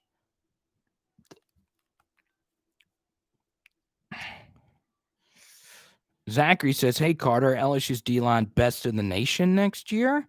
Well, I don't know a whole lot about the other defensive lines, but I wouldn't say best in the nation. Thank you, JJ, and here's to a great next year. What would you like to talk about, JJ? Your super chat is up. Enjoy the next, I think, 5 minutes for a $10 super chat. JJ, anything you want to talk about? Everyone say hi to JJ. Pride of Shreveport, Louisiana. Think about all the great Shreveport Tigers. Think about a 2-star like Jacob Hester. Think about a 5-star like Tre'Davious White. Greedy Williams. Shreveport Tigers are the backbone of the program. So we'll see. North Louisiana. There have been as many great North Louisiana LSU Tigers as there has been South Louisiana Tigers if we factor in Mo Claiborne. So, and that's just one, obviously. Greedy Williams. Tony, your card's in the mail. So, So, JJ, this is your opportunity. Say whatever you want. And I get that, Devin. I know he doesn't talk much, and it's not for everyone. But I just found it. This was one of the weirdest things. Was Liam and oh, congrats, Tony! You got your LSU hoodie and beanie. Your card will be in the mail, but UPS is a disaster right now.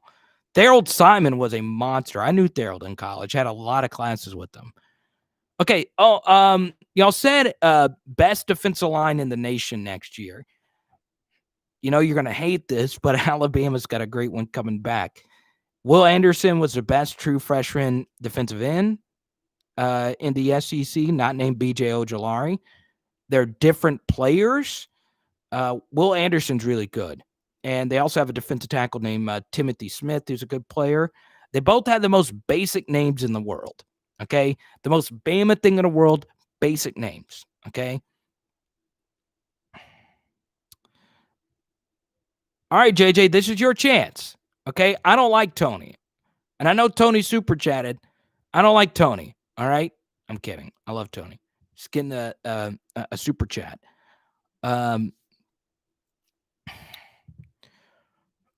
But let's see. Tim Smith. Yeah, exactly. I was right. Tim Smith, the most basic name. I know 20 Tim Smiths.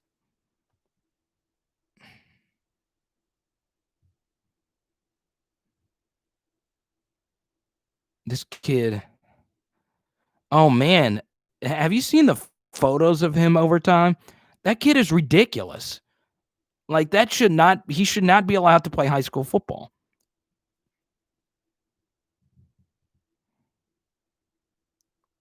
Oh, Dalvin Cotton? Wait, wasn't he a Bama? Yeah. Mason plays day one. He plays day one. He might start day one. He's really good. Needs there's some room for improvement. The biggest thing for Mason Smith, and this is for every defensive lineman that goes from the high school to the college level. In high school, you can get away with firing off high, which basically means, right off the line of scrimmage, you could fire off high, find where the football is, and Mason Smith's as fast as the other team's running back, and he can just chase him down. You can't do that in college. You got to fire off low, read your block, blah, blah, blah, blah. So it's going to take some getting used to for that, but he's going to play a lot.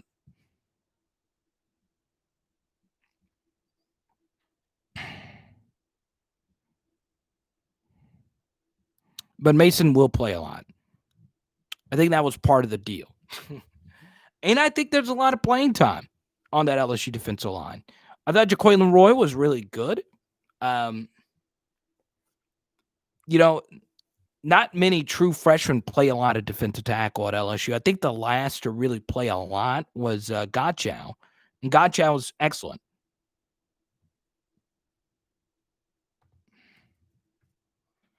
Let's see here.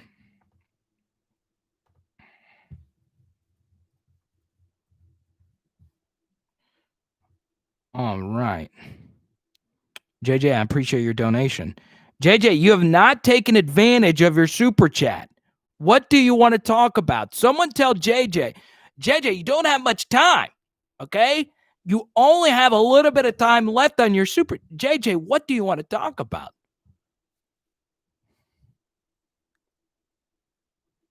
Jacoby and Guillory.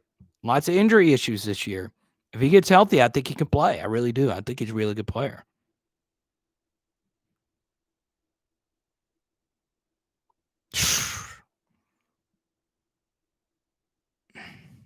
Sean Payton hitting the gritty. That was great.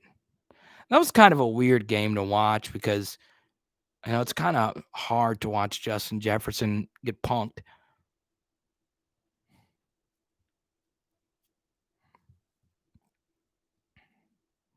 Savion Jones.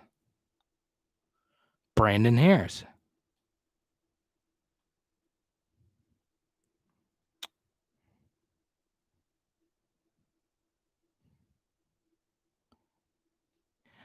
It's true, hit stick. And normally with Tristan Lee, JJ, you didn't get your question in. You did a super chat, which I appreciated. And I appreciate the support coming from Shreveport. JJ and I, we need to go to Rotolo's. There's a good Rotolo's in Shreveport. They got great beer. I'm a big Rotolo's guy. Ooh, that's tough, Bruce, because I think one of those guys looks to be Eric Martin, the transfer. I am a Brandon Harris stan. I think he got I obviously he didn't work out in North Carolina either, but his development was stunted. Final 5 spots, though. One's going to be Quinn Ewers. I'm hearing that Quinn Ewers is going to flip from Ohio State to LSU. Okay? Be ready. Tony, you've never been to an LSU game? We got to change that, man. We've got to change that. Quinn Ewers has flipped to LSU.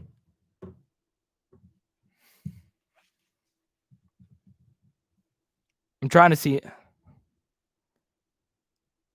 That's crazy, Michael. We did a whole thing on. I know you're new to the chat. These are the only 2 cards my dad got me for Christmas. Now, I say this because he got me a lot of cool bobbleheads.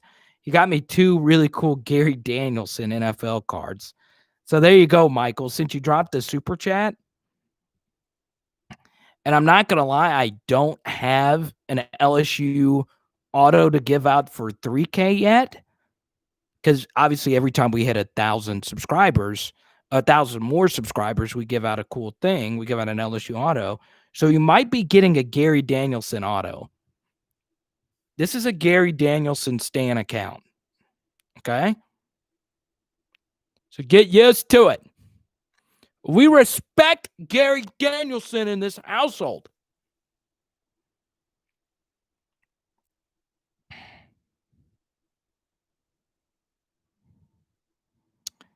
You guys are getting into a debate about defensive terminology. Can we just get Glenn Dorsey back? Can we just get Glenn Dorsey back? Pair him up with Mason Smith. Let him go to work. It's a joke. I was hoping one of you guys would pick up on the joke.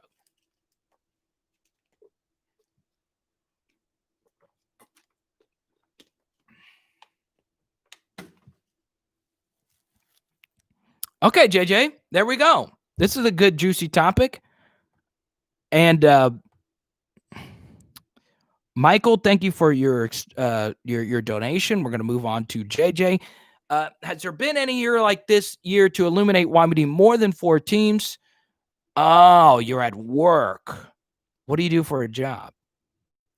The chat is spicy tonight. Okay. So there you go. You were there for the Nardo years, Trey? Okay. Let's see.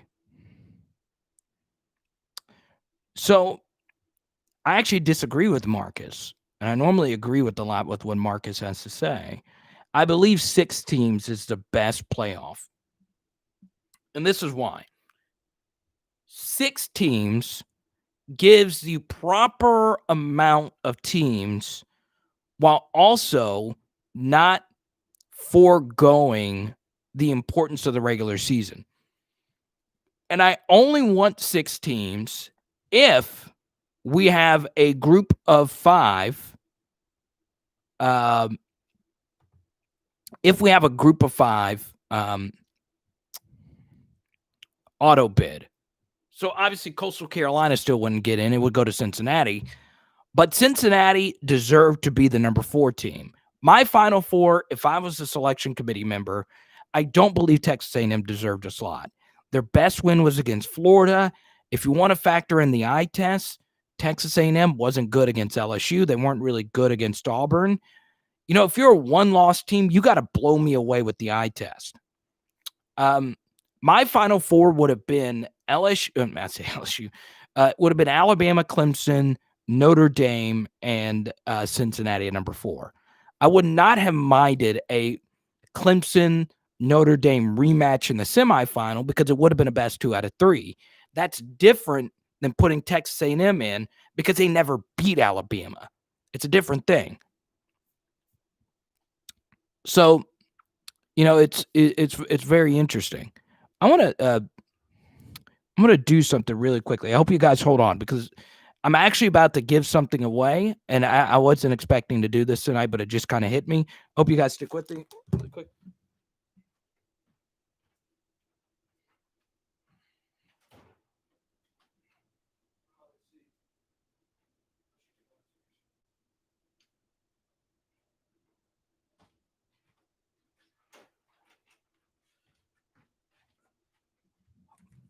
Thank you for your work, JJ. Oh, you're an ER person. That is cool, JJ. I come from a family of medicine. Let's see.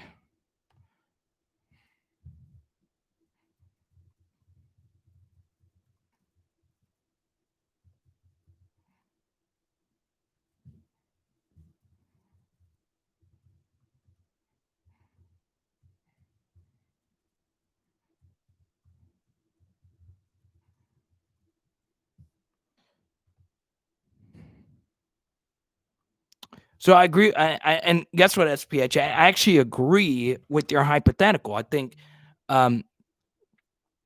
Cincinnati would lose more games, but we don't know that. We just simply don't know that. And trust me, I'm one of the people that normally says I don't care about the non-Power 5 because I think they're going to get crushed. But Notre Dame and Texas A&M were such weak one-loss teams, especially Texas A&M. It just didn't ever make a whole lot of sense. So, it is what it is. Thank you so much, Jay. I appreciate it. So, what I want to do is there's a lot of thank you so much, Jay, for doing that. There's a lot of LSU fans that serve in our military. My dad got this for me for Christmas. It is an LSU Tigers camouflage hoodie. And there is an American flag on here somewhere. But anyway, I want to give this out to someone that serves in our military. And I'm actually going to give this out to let me make sure he's watching. Okay. He's been with me since day one. I'm giving this out to Romeo. And Romeo just commented, Romeo, this is going to you, man. You deserve it. Thank you for your support. It's also coming from my dad, who's the most important person in my life. I haven't even really heard of this brand, but this is a really freaking cool hoodie. But I got an LSU hoodie from my girlfriend's family. So I'm going to stick with this one. I think this deserves to be worn by someone that has served in our military. And so congratulations, Eric. I also know you're currently serving.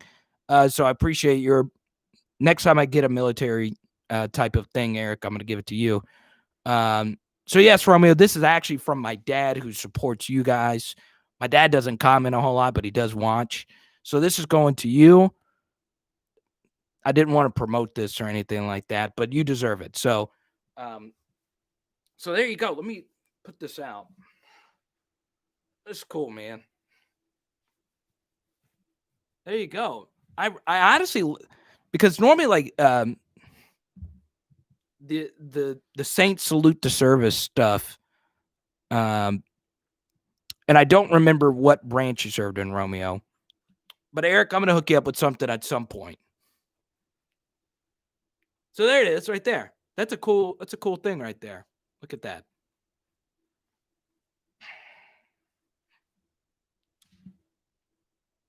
Let me see if it fits you, because Air Force, cool. It's an extra large. Can you fit extra large?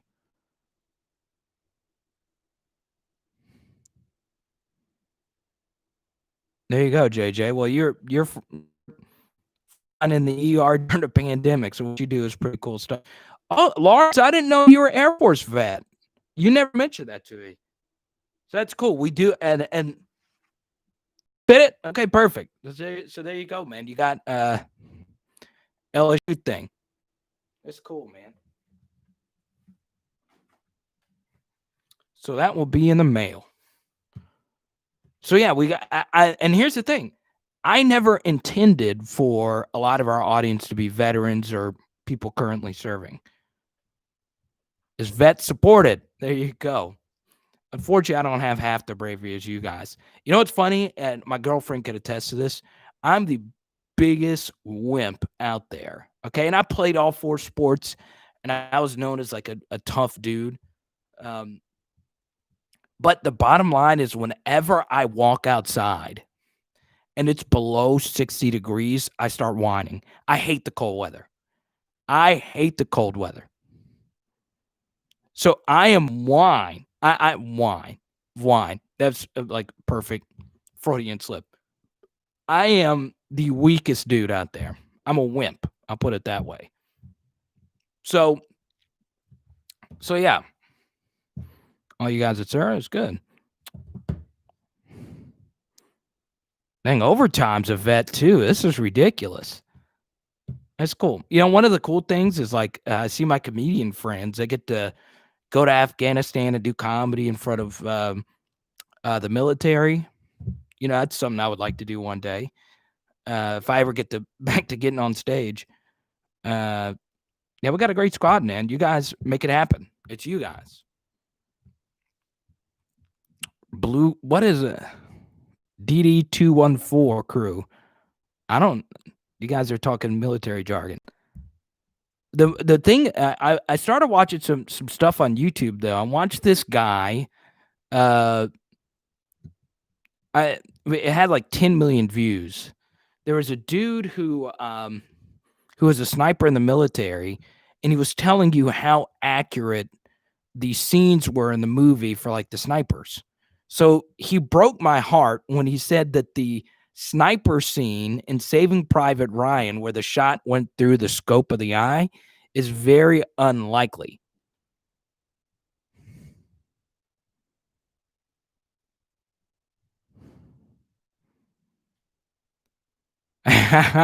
Exactly, Kane. Shout out to the vets. Wait, so overtime, you know some of these guys? This is cool. Okay, Bruce is giving us his final 5. Okay, let's see. Moko, the offensive line, Tristan Lee, Thomas, Savian, Rajon. That'd be a great finish. I would put Moko as probably the most likely guy LSU gets out of that group. Obviously, the biggest position on need out of that group.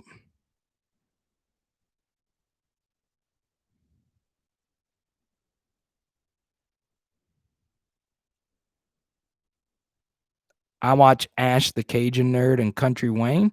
I've met Country Wayne before. I know one of his openers too. That's cool. No more wide receivers, please. Well, Brian Thomas Jr.,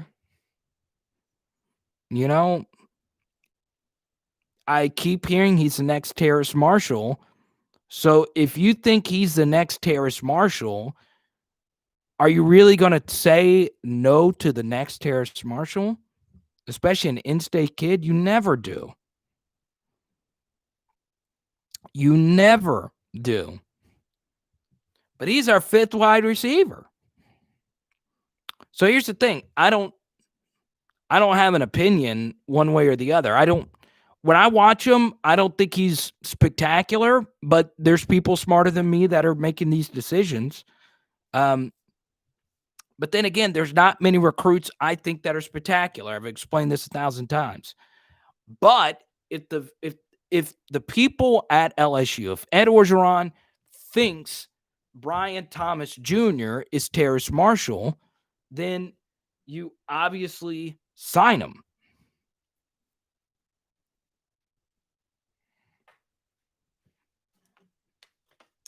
So, yeah.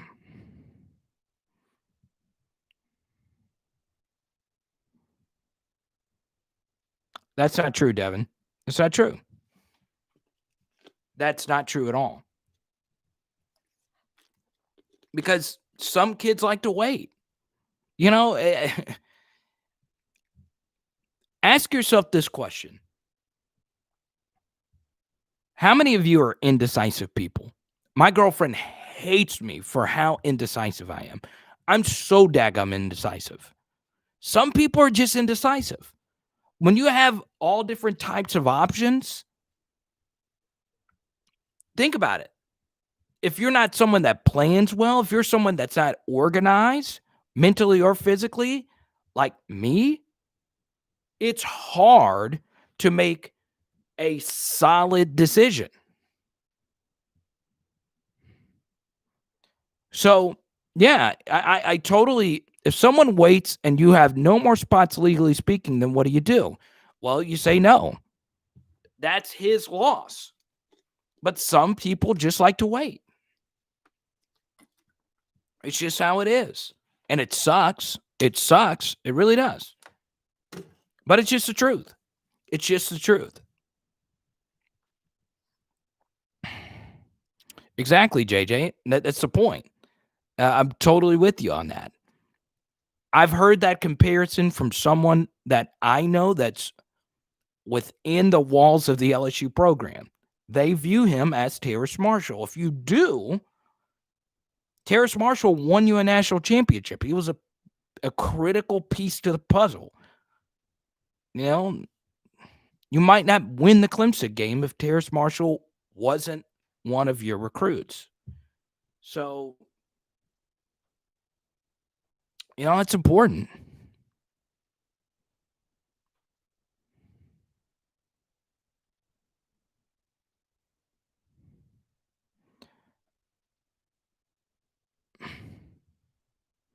So it is what it is.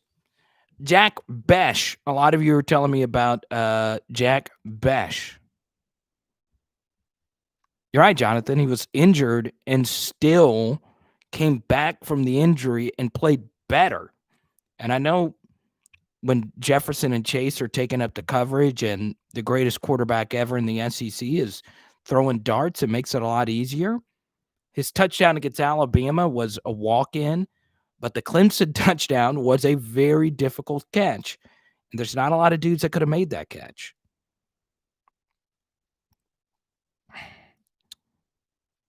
So we'll see. We'll see. Jack Besh will be a better version of Thaddeus Moss. It's kind of like a foregone conclusion with a lot of us that we think he's going to be a tight end.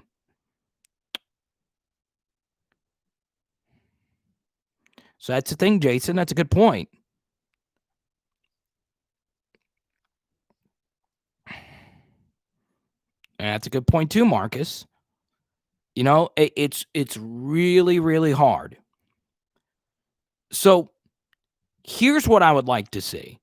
And this was something that I think LSU struggled with. Who are your guys going to be? Okay. LSU, and this is, and I've made this point plenty of times. The 2019 team had one thing going for it: clarity. The 2019 team knew who their best guys were. Clyde Edwards-Helaire, especially with what we know now about this year, was way better than the other running backs on the roster. The three wide receivers, Terrace, Jamar, and Justin, were way better than all the other receivers on the roster. Thaddeus Moss was your best tight end on the roster. And your offensive linemen that you rolled with were your best offensive linemen. This year for LSU is the exact opposite. Who are our best receivers? Well, Kayshawn. But what about the other two spots? What about that? Who's to say Jack Besh isn't better than any of these guys or neighbors? So the one thing I would like to see from LSU is decisiveness. Who is going to be the dudes? Who are going to be the dudes that you're going to trust to build chemistry with the quarterback that you're going to roll with? Remember, part of what made the 2019 team so great, and a lot of you heard the story, is Joe Brady putting his wide receivers, made them work harder than they've ever worked before, and they were all hard workers beforehand. But even Jamar Chase said, going into his sophomore year, he had to learn a lot from his freshman year. Those guys amped it up. They separated themselves. They put in the extra work. They caught the extra passes. And they knew who the passes were coming from. So LSU might be better off saying, okay, Kayshawn, Jure, Coy, you're going to be the guys. And Max or Myles, you're going to be the guy. And that will develop that very much needed chemistry. Ooh, Jonathan, that's a take. That is a take. And that's the thing, Carvis. Because look, going into this year,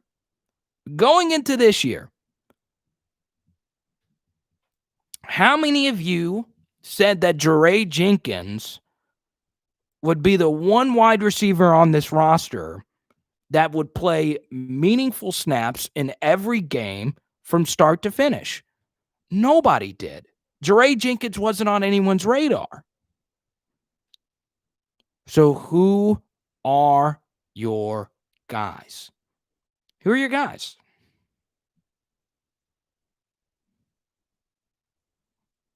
Carver says, look out for Alex Adams. Well, when's he going to get fed? So that's tough, man. It's really, really tough.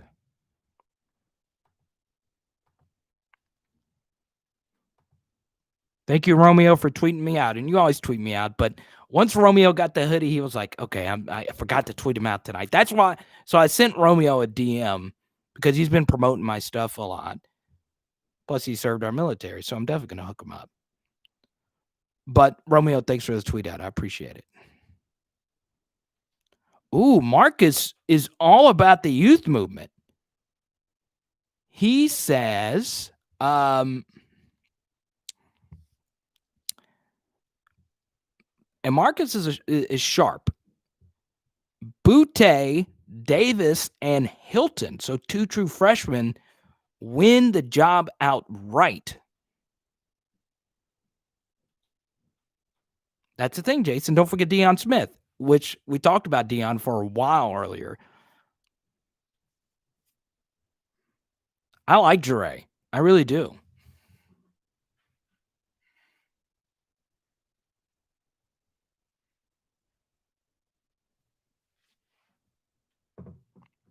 Romeo, I appreciate the shout out to Twitter.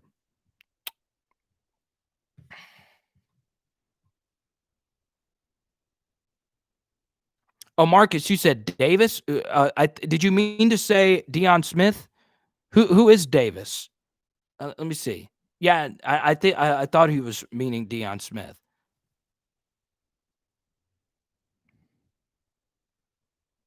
See, Jay Morsey is a youth movement guy too. Butte, Besh, Neighbors, Thomas. And once again, Jamar Chase and Terrace Marshall Jr., two of the statistically greatest wide receivers to ever play at LSU, barely played as true freshmen. Barely played as true freshmen. Okay? Those two guys are better than most. Okay? Here's another good example. Go back to the 2011 team. The 2011 team is the second greatest LSU team of all time, in my opinion. Obviously, it's my opinion. It's my channel. I hate it when people say that, in my opinion. But they are, to me, the second greatest team. Their receivers were who? It was Ruben and Odell. Jarvis never played receiver on the 2011 team. Never got to play receiver. So Jarvis Landry didn't play a whole lot as true freshman. Odell played quite a bit, but he wasn't really a part of the offense.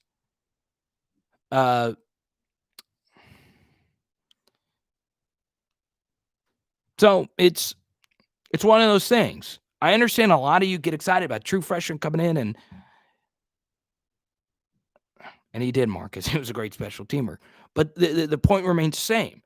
It is so freaking hard to play in the Southeastern Conference as a true freshman. You're right, Daryl. No, you're right about that. I agree.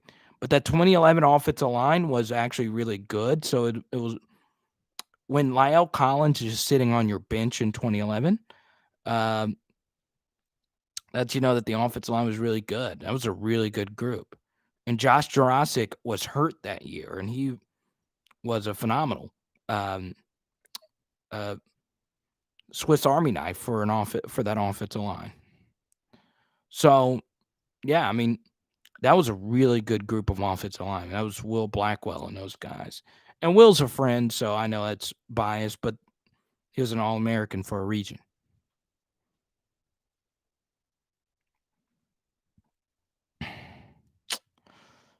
Let's see. It's a good question, Lemon. Who's to take over for Eric Gilbert? Because I don't think Cole Taylor is a guy. Cole was good. His blocking was inconsistent, but it's so hard to be a good blocker as a true freshman. It's so hard because none of these guys block in high school because they're all playing quarterback or they're getting the ball thrown to them every time. Blocking is really, really, really hard. You saw with Eric Gilbert. There were sometimes he was a good blocker, sometimes he wasn't a good blocker.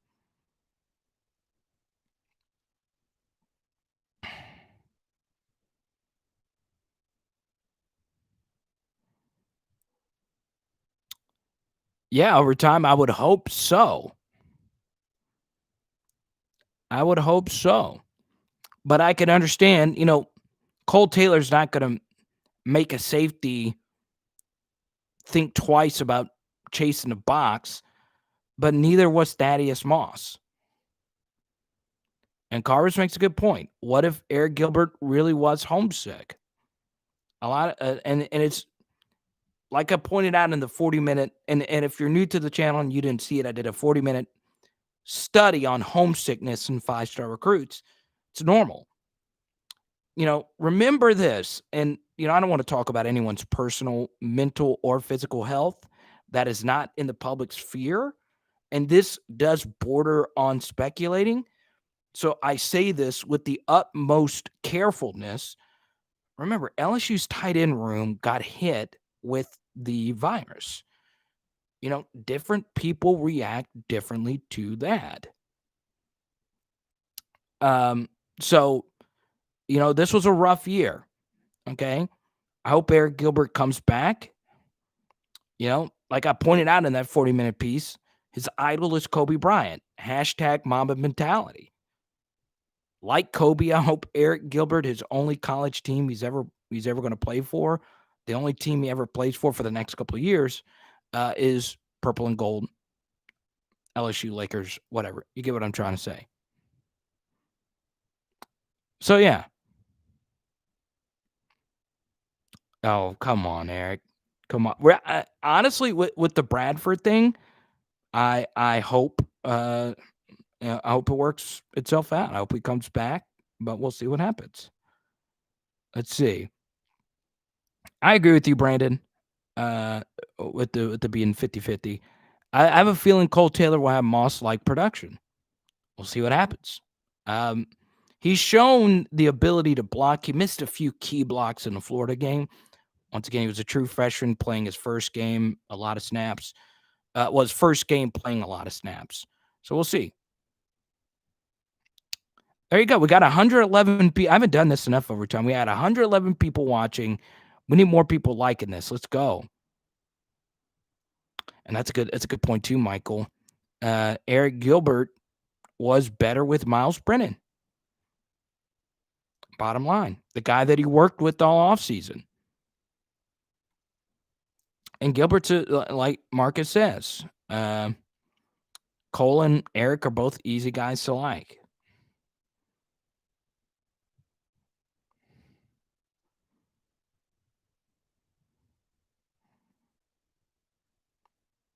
So yeah, gonna hit that like button. Oh, look, we got a few likes. I like that. That's good. So we're kind of up at 220. I normally do this a little bit earlier.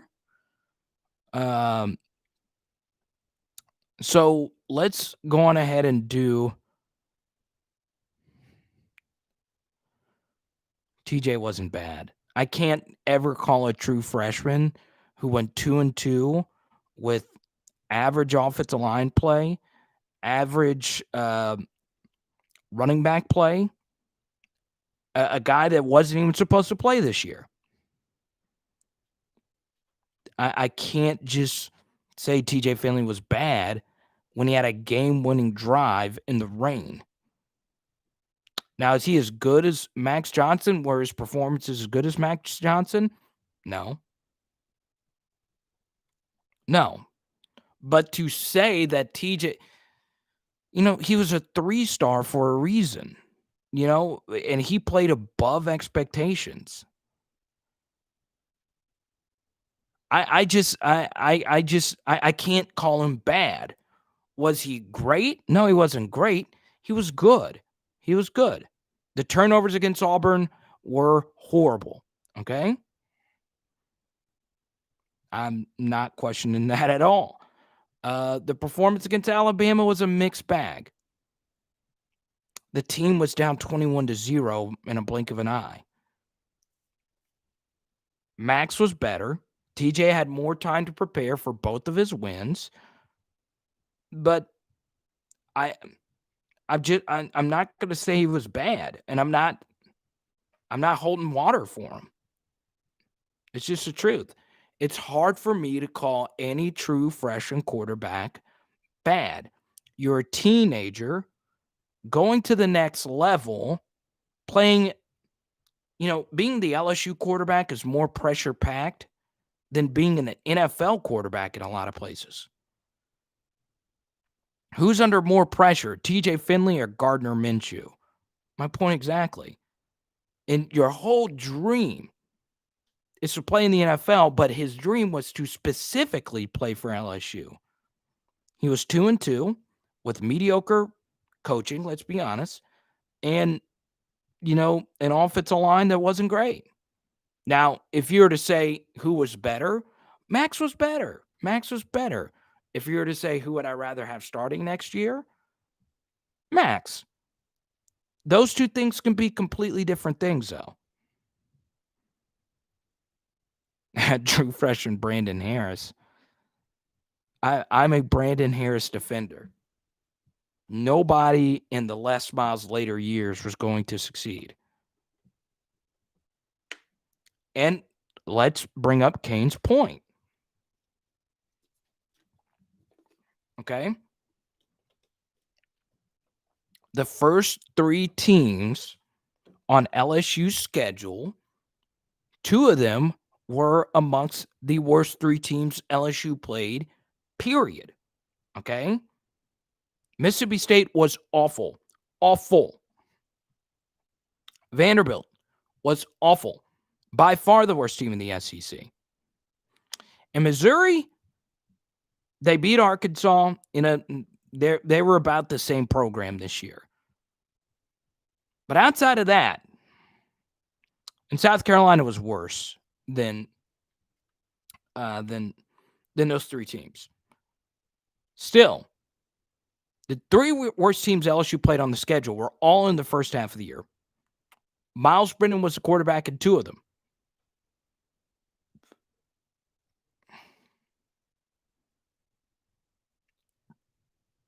And Blake, I'm glad you backed me up on it. Was Brandon Harris ever a good college quarterback? Probably not. But Les Miles will ruin. He never had a quarterback recruit work out. Think about that. Never, ever, not once did a recruit that Les Miles recruited at quarterback work itself out. So do you really think all those 4 stars were just not great? No.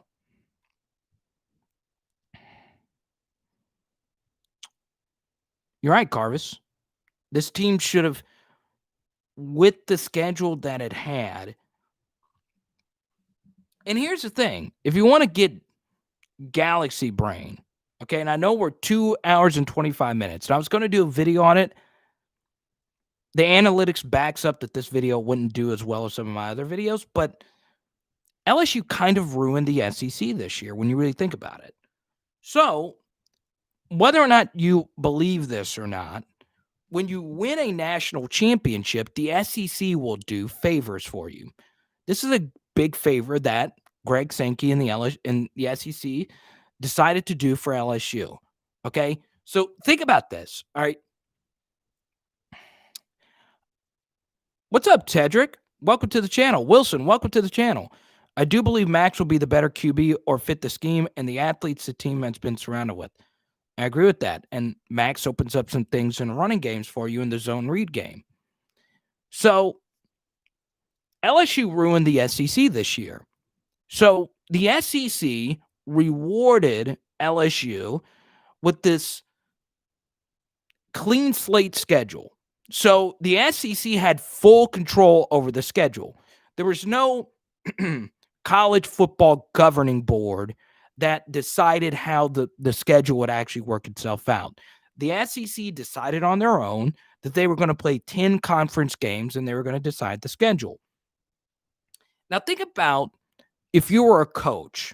If you were a coach this year in the SEC, every single coach would have preferred to play their easy games at the beginning of the year compared to later in the year because you didn't have any practices. And LSU, which had all these new players, this was a huge advantage. So because LSU made the SEC so much money, this is just me speculating here, but hear me out. I believe the SEC rewarded Ed Orgeron and LSU with a schedule that they normally have, okay? LSU's schedule was most like their normal schedule compared to anybody else in the SEC, where LSU's schedules, they always play their easiest games up front, okay? Well, LSU did not reward the SEC back because whether or not you believe this, the SEC wants their better teams to win, okay? LSU is the second biggest brand in the SEC nationally, only behind Alabama. So when they're good, it's good for college football. It's good for the SEC. So LSU sucked this year. A lot of you know this. We went 1-2 against a very easy schedule. We saw Mississippi State wasn't really that good. Vanderbilt was awful. In Missouri, they were better than what we initially thought. But still, you should never lose to Missouri, especially when you score 45 points or whatever it was. So we threw a wrench into the entire SEC equation, okay? We were in free fall. All the primetime matchups that we had took a hole because our team wasn't any good, okay? And we can get into permanent cross-division rival. I'm super passionate about that. I think it's the worst rule in all of our major sports. Our worst scheduling thing that we have in major sports is the SEC having a permanent cross-division rival, which hurts LSU. So LSU gets a few breaks. LSU only had one bad scheduling break where they had to play Missouri at Missouri because of the hurricane. That was the only bad break, okay? We caught a break with Florida, not having to play a third consecutive road game. If we would have had to play that game, Florida would have housed us. We wouldn't have been ready. We would have been starting a true freshman on 4 days' notice. We would have been housed. Bottom line. So we caught a break there. But on the other end of it, not only were we bad, we severely hurt Texas A&M. Okay? Because the committee looks at these efficiency stats, right? And one stat the committee looks at is offensive efficiency. So LSU, in a primetime game, shut down Texas A&M, okay? Every team LSU played this year, in 8 of those games, in 8 of their 10 games, LSU gave up 7+ yards per play, okay? In their other 2 games, they gave up less than 4 yards per play. against Vanderbilt, and against Texas A&M. So Texas A&M sucked on national TV versus our bad defense, and that really hurt them. That really, really hurt them. In the grand scheme of things, it really hurt them because the College Football Playoff Committee wants to put teams into the playoff that actually plays a good brand of football. Texas A&M's offense and defensive lines were great. Everything else was just very meh. Okay? But not only did LSU shut down Texas A&M, their only good defensive performance of the year was against Texas A&M. Vanderbilt doesn't count. Okay? Texas A&M got LSU on the back end of a back-to-back road game stretch because the week before, LSU played Arkansas on the road. So, Texas A&M, with multiple weeks to prepare for LSU, they chalked it up to rust. But what we saw this year were teams that had the extra time to prepare were better than they normally were. Good example, well, LSU. We won our 2 games where we had extra time to prepare. Okay? So, we hurt Texas A&M, but then we stuck a dagger into Texas A&M by beating Florida because Texas A&M's best win was against Florida. And then we also hurt Florida's distant resume for getting in with potentially 2 losses. So, LSU killed the SEC this year. They killed it. All right? We sucked against bad teams. That was the first thing. So, LSU, one of the few teams in the SEC that are legit national championship contenders, we took ourselves out of contention in the first month. And then we also killed Florida. We also killed Texas A&M. So I know that was a rant, but, you know, it's funny, but it's true.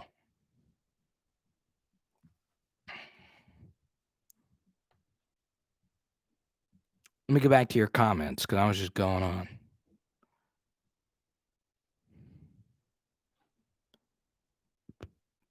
Oh, I agree with you, Bayou, and they should have been.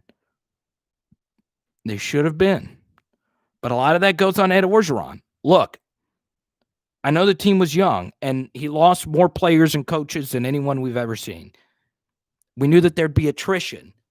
But when you get the raise from what he was getting to $7-8 million a year, when you get that raise, you're getting that raise because we're expecting you to lift us up from this chasm of talent that we lost.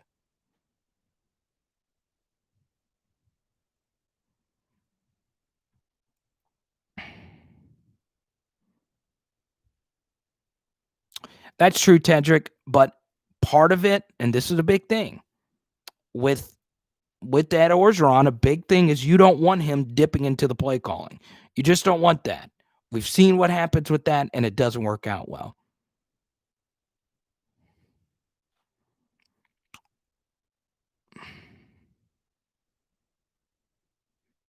Des, I disagree. Well, here's what I'll say. LSU's offensive line was so bad against Texas A&M. Okay? Now, it's harder to block a pocket quarterback who can't run.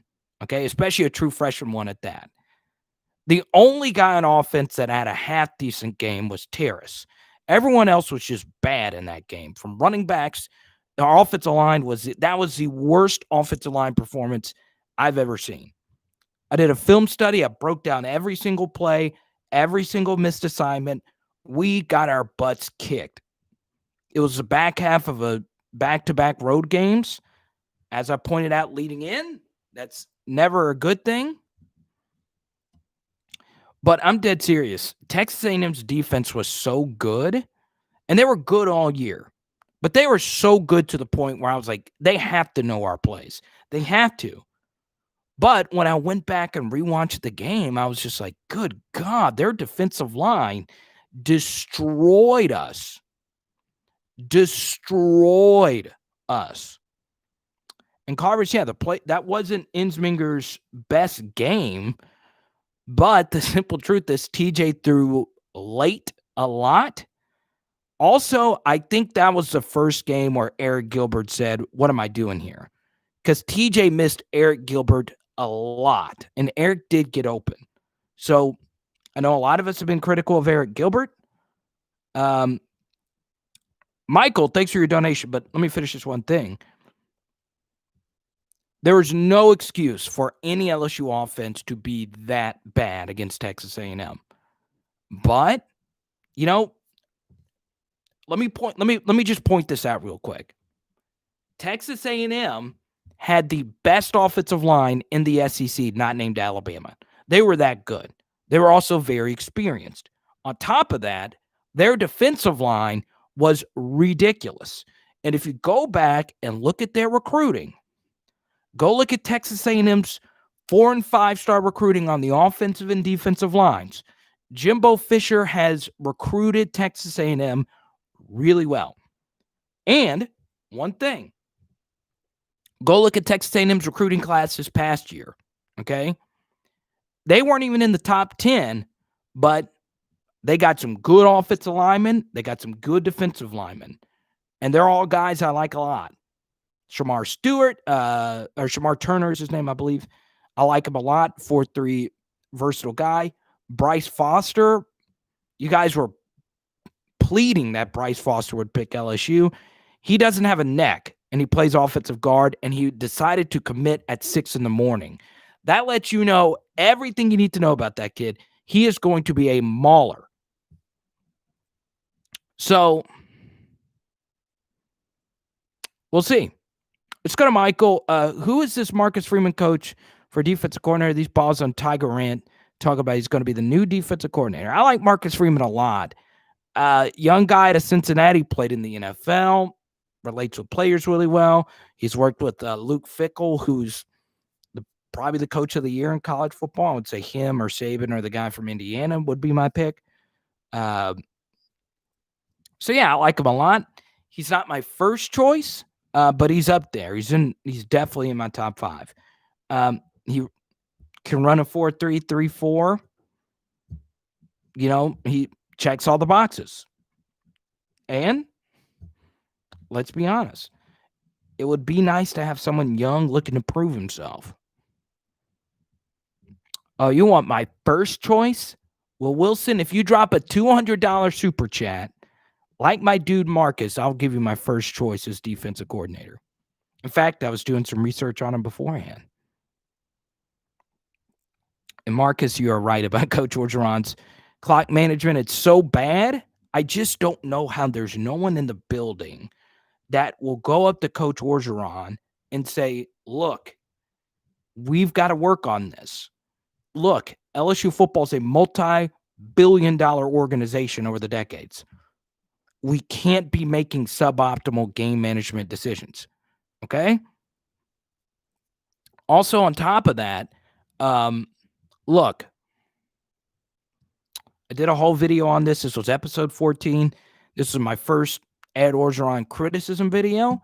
His decision to punt on 4th and 1 at the Alabama 42-yard line with Joe Burrow and Clyde Edwards-Helaire was a hilariously awful decision, and he burned a timeout before making that decision.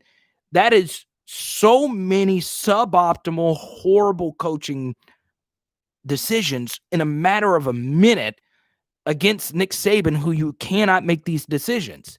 And if you go back, if we would have just gone for it, we had gotten 1 yard on 85% of our plays up to that point.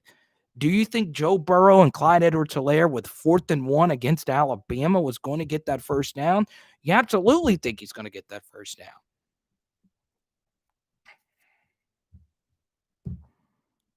So the bottom line is that he's got to get better at that. Oh, yeah, Kirby Smart's co-defensive coordinator. What's his name? It's not really on my radar, but we'll see. You're right, Bruce. And it's a problem. And he's got a lot of people in his inner circle that could fix this. Just fix it.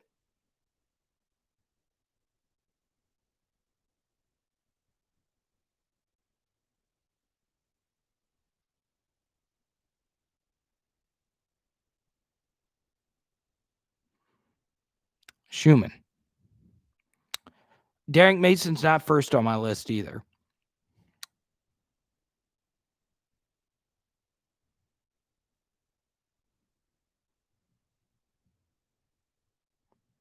But if they decided to go Derrick Mason, I wouldn't be disappointed in it. Earlier I said I was 50-50 on it. Just not one of my favorite. Let me put it that way.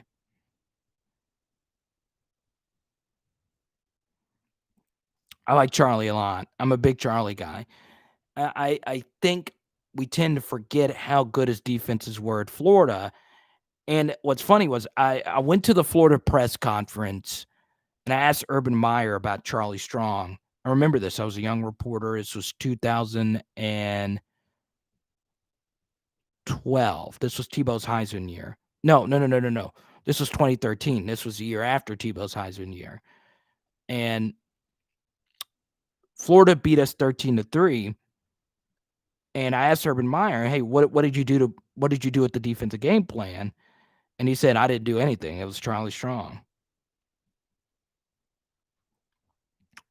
Yeah, I mean, nothing's wrong with Derrick Mason. I think there's just better candidates out there. Plus, if you get Derrick Mason, he's a guy that a lot of schools want, okay? He's got some leverage. Not 2013, it was a 2009 year. I was getting confused with the national championship years. So it was the second time Tebow played in Tiger Stadium, and it was a big lead up because Tebow got concussed and they thought he was going to miss the game, and it was a mess, but Charlie Strong shut us down. So I'm in 2009. So thank you, Jonathan, for correcting me. 2 hours and 45 minutes into this.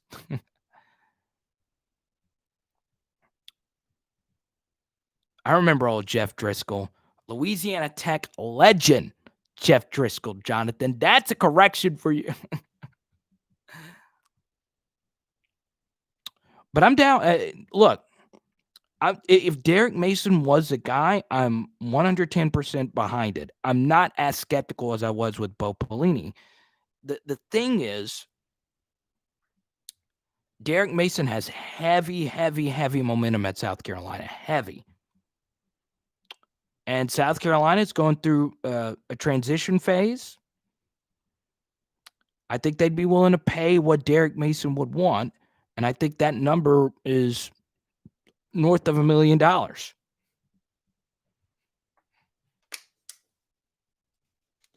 Wilson, you're telling Noah about the flood, man.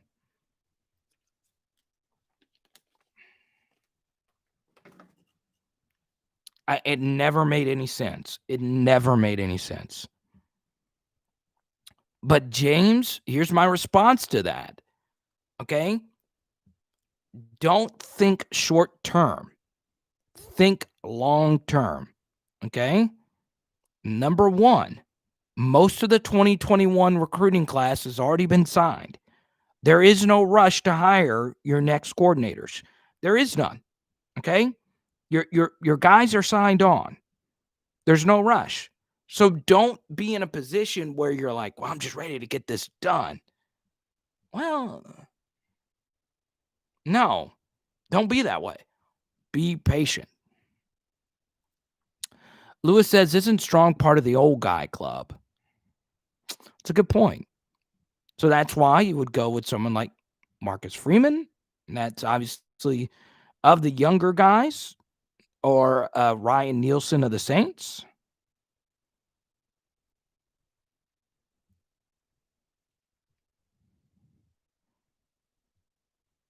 Hire whoever's losing in the playoffs first out of the D-line coaches while NFL teams wait on the winner to finish Super Bowl. Some of you have mentioned Dan Quinn. How about it? Dunbar, that's a name I've seen a lot from you, Marcus. Interesting. All right, guys. Where are you guys watching from? Where are we watching from? Nielsen is out, according to the 247 guys. Well, those guys are more plugged in than I am, so all the power to them.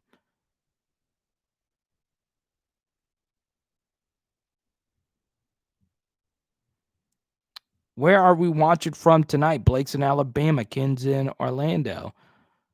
Bruce is in San Diego. Daryl in Stingley country. Denham Springs. Adam, welcome from Indiana. Prairieville. Are you kidding me? That's good stuff right there. Prairieville is... Where's Prairieville? I get Prairieville and Pineville mixed up. Texas, Baton Rouge, Fort Benning, DMV, Little Rock. JJ's in Shreveport. I think you hire based on the direction you want your program to go. Love that. Love that you mentioned that. Calford, Texas. Marcus is from North Carolina. Robbins Air Force Base in Georgia. Lewis, my G, from Denham Springs. Home is in Illinois. Prairieville's close to Gonzales. Okay. I remember that now. Lake Charles. Arliss, welcome. How's the recovery going there? Ann Arbor. We got a lot of Lake Charles. Plum is Lake Charles. Crap, what's our guy's name? From El Salvador. Is in Lake Charles. Damn Yankee. Pineville is in North Louisiana. Home of Louisiana College. I thought Pineville, I drive through Pineville all the time. Isn't Pineville central Louisiana? It's like an hour north of Opelousas. Pineville's around like what, Alexandria? But yeah, you are right. That central Louisiana is North Louisiana, basically. Brooklyn. Oh, Romeo, I got to ship this thing to Brooklyn? Are you kidding me? Guys, Romeo's not getting the sweater anymore. I'm not shipping this thing to Brooklyn. Yeah, around Alexandria. Let's see. West Wago. Jay Moore say, where's West Wago?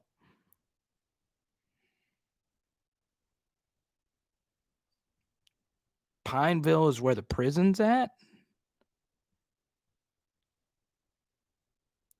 That's a good, we've talked so much about defensive coordinator. West Wago is New Orleans. I like it. Okay. I honestly don't know. I wasn't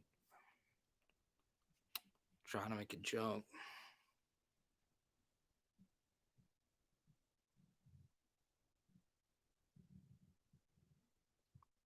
And that's a good point too, Bruce. You worry about the other openings being filled, but here's my problem. West Wego.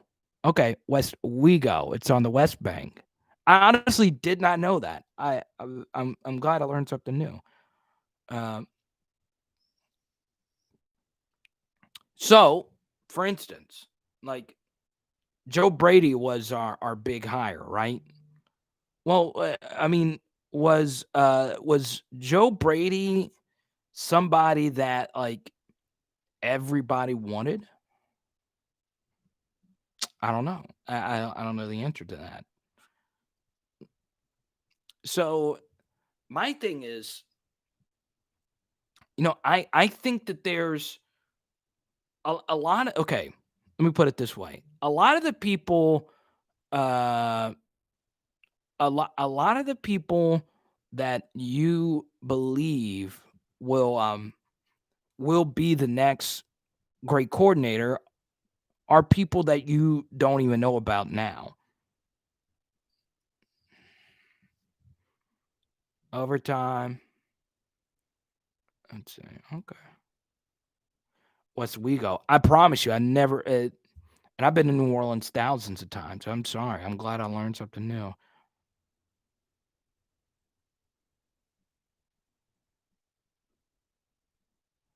Mobile, what'd they do? That's where my girlfriend's cousins live.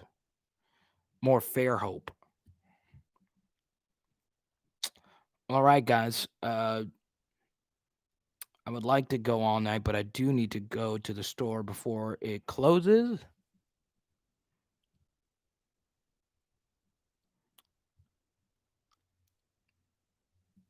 And I know some of you want to watch the end of this Liberty and Coastal Carolina game. It's been a good game.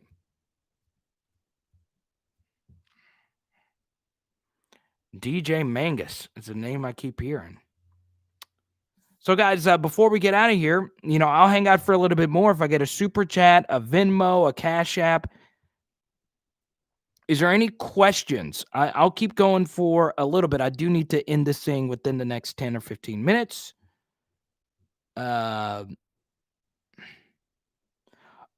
okay. I've been there before. I went to that, to the Zurich. It was so cool.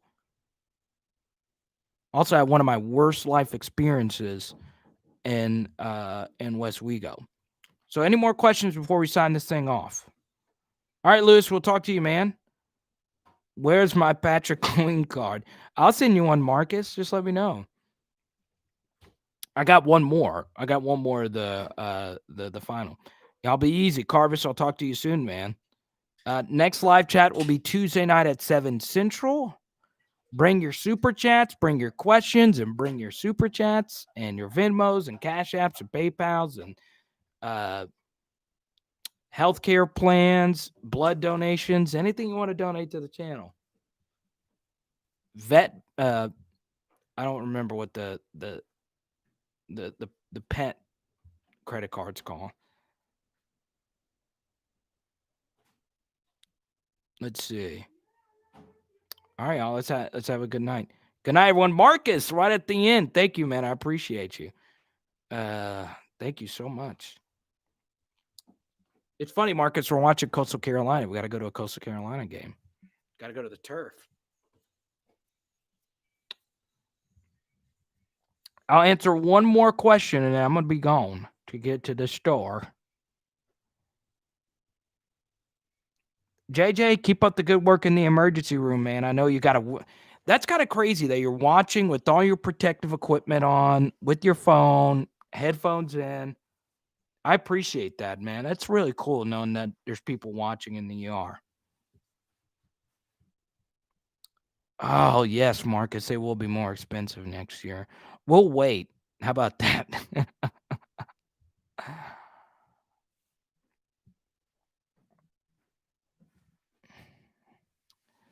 All right, guys. Well, we're going to go ahead and sign this thing off. I think I'll have my next video posted.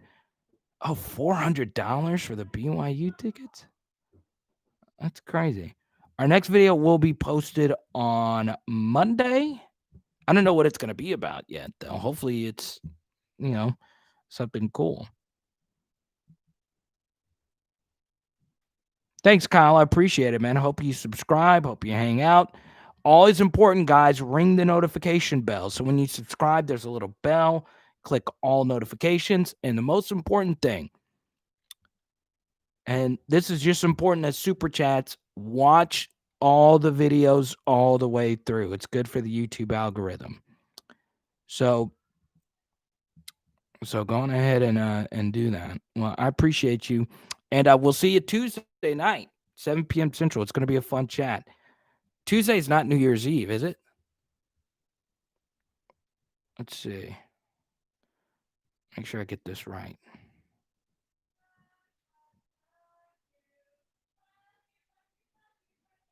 Tuesday's on Thursday. All right, guys. We will see you then. It's Power Hour LSU. Boom. We'll see you Tuesday. Let's go.